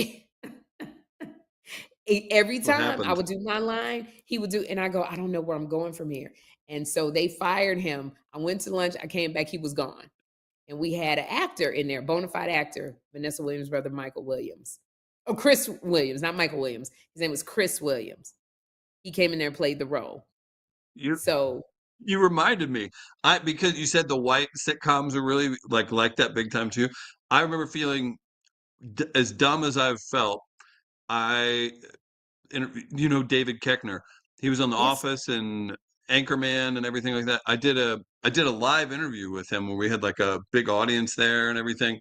We called it Pop Up Podcast for our show where I met you originally. And Dave Koechner's there. If you don't know him, if you've seen Anchorman, he's the guy in the cowboy hat. And I was Yes. like praising him and giving him love. I'm like, because he was in The Office, this big time white show like you're talking about. I go, man, when you came up with on the fly a line, like it was like saying, "What's up, my nerds?" I was like, man, on the fly. I mean, dude, you're something special. He goes, what? And I was like, well, you came up with that clearly, like on the fly. No one would write that. And he goes, everything's written. Everything is written. And that's a credit to the actors for selling it as if they came up with it so quickly on the spot. But yeah, I just remembered that. So I won't It was true. A lot of the that sitcoms was a back, learning moment. yeah, a lot of the black sitcoms in the 90s, the Moeshas, that were helmed by stand-up comics. They did, like Martin Hmm. ad-libbed a lot. Jamie Foxx ad-libbed a lot. The Wayans brothers. Right. So if it was Monique, if it was a stand-up comic who was a star, that's what we're used to doing on that stage. But when you have like actors that are doing this and you have really good writers, they write so well, you don't have to improv it. And most of my shows, like I don't think I improved on anything on the Jamie Foxx show. He let me improv. There was stuff that I did improv on because Jamie improv. And it would make Right. him laugh when I improv my lines. That's the only show that I ever improved on. I auditioned for Monique's show. What was her show called? The Parkers. I auditioned for that show. And because I was used to, I literally, my sitcom, it was called Wednesday, 9:30, 8:30 Central. It was written by Peter, I don't remember his last name, but he wrote a movie and got an Oscar for it called For Gods and Monsters. Peter Tolan. And he had a sitcom with Dave Chappelle. They paid him a lot of money. Dave said he wasn't doing sitcoms anymore because he didn't like the network bull stuff. But this guy, Peter Tolan, had written like amazing things, won an Oscar. He wrote this sitcom it had Ed Begley Got it. Jr., Ed Begley John Jr. Can I Cleese. read these for you? Okay. Yeah. Yeah. And so Sorry. it Yeah, yeah. was written so well, you didn't have to Right. improv it. When I went and did 30 Rock, like I said, people think, when I was Tracy Morgan's wife, I improved a lot. And Tracy Morgan improved a lot. No, they wrote all of that stuff. We just were able to sell it. So that when I got fired from the Wayans, not Marlon, Damon Wayans, when he was married to Tisha Campbell on their sitcom. They improved a lot. And I got fired because I wasn't able to keep up with the improving because I was used to being on sitcoms where I didn't have to improv. So I was not strong in that area. But when Godfrey was doing that, it threw me. Now I didn't want him fired. I just was trying to figure out how to adjust as I was the star of the show. They fired him. I didn't fire him. So I thought that was very, very funny. Kym and Okay. We're I got mad at Garrett. Kym. We did Marlon Wayans' show where he was married to Essence Atkins. We played his sisters. And when I tell you, him and Kym was improvising off the chain. And I took her to the side. I was like, bitch, if you don't do your lines, because I can't do my lines if you don't do your lines. And I'm not going through what I went through with Damon Wayans when I got fired because of you. Do your lines. So then she was like, I'm gonna do my lines. I'm gonna do my lines. Stop. I don't know why you doing this with your little acting and you. And she went on there and improved again. When I tell you, I was like, I'm gonna swear to gosh, when we get together, I'm gonna slap you. But there was a lot of improv. And I finally I just got with it and we improv. We wasn't on script, not a bit. But So Marlon funny. loved it. When Kym That's did Kira Sedgwick's show with me, I don't remember what it was called. They brought Kym on. She wanted to improv, and they said, Kym, do the lines that are written. And Kym's so used to improving. Because when she did Friday, she improved as Sugar. All her stuff, she's used to improving. And they wanted her, and she was like, but that mean I got to memorize it all. Yeah, Kym, you got to memorize. right. That's why she So loved that Curb so much. You just get an outline. Kym played a prostitute on Curb Your Enthusiasm. And she called me. I was doing the vagina monologues in Cleveland. she called and she said, I'm fresh out of stuff. You got to help me. So I was helping her come up with lines as a prostitute, because Larry David will have you do a scene 20 times and you got to improv it differently every time. So she worked So on funny. that show. Absolutely. My favorite. If you haven't seen it, go back. Sherri and Godfrey, hour and 40 minutes together. Sherri, anything else? We'll get you out of here. No, just my movie is coming out June 6th on Netflix. It's called Straw, starring This is J-Rock the wants to know Order. if you're going to have the cast on. No. Taraji came on. Tiana is doing promotions for 2 projects. She's on a show with Kim Kardashian called All's Fair, and Niecy Nash and Glenn Close, Naomi Watts. So she couldn't come on. She was scheduled to come on my show. She couldn't because she was doing promotion. So Taraji came on. Tyler Perry came on. I think he's coming on. No, he's coming on in beginning of June. So they're coming to promote. But the stars of the movie are Taraji P. Henson, Sherri Shepherd, and Tiana Taylor. It's a drama suspense. It's on Netflix June 6th. So I haven't done a dramatic role since the Brian Banks movie. That is me right there. My name used to be Henrietta. I told Tyler I can't do it. I'm still single. I cannot be Henrietta. He goes, "Oh God, what do you want your name to be, Sherri?" I said, "Let me think about it." And I came back and I said, "I want my name to be Nicole." He goes, "What bank manager's name is Nicole?" I said, "Mine. My name is Nicole because I'm single." And he goes, "But your character is married with 2 children." Yeah, but when I finish this movie, I'm still single and I needed to be Nicole. So he changed it to Nicole. That's my name. And then every time I would say, her name is Janiyah. That's who Taraji plays. So in my dramatic acting, I said, Janiyah. And he would go, "Cut. Why is everything got to be sexy?" And I said, "It's not sexy. That's my dramatic voice." And he said, "That is why I named you Henrietta, because I don't want sexy." So, hey, Perfect. what can I say? What can I say? But even then, Congrats. Tyler encouraged improving. So we did improv a little bit. But He knows a thing or yeah, two. that's it. And then Awesome. Godfrey has a movie called Sisters in Italy. That'll be out on Netflix. He didn't have a date, but it's with Tika Sumpter and Whoopi Goldberg. So that's gonna be fun. That's a Tyler Perry movie as well. So we've Beautiful. kind of got everything. And Kym will be back next week when we do Two Funny Mamas. So we thank you. And Chris, you're tired, so you gotta get back to doing what you do. I understand. I'm fine. You have fun on the East Coast. Keep holding it down. See you soon, Sherri. Bye-bye, everybody.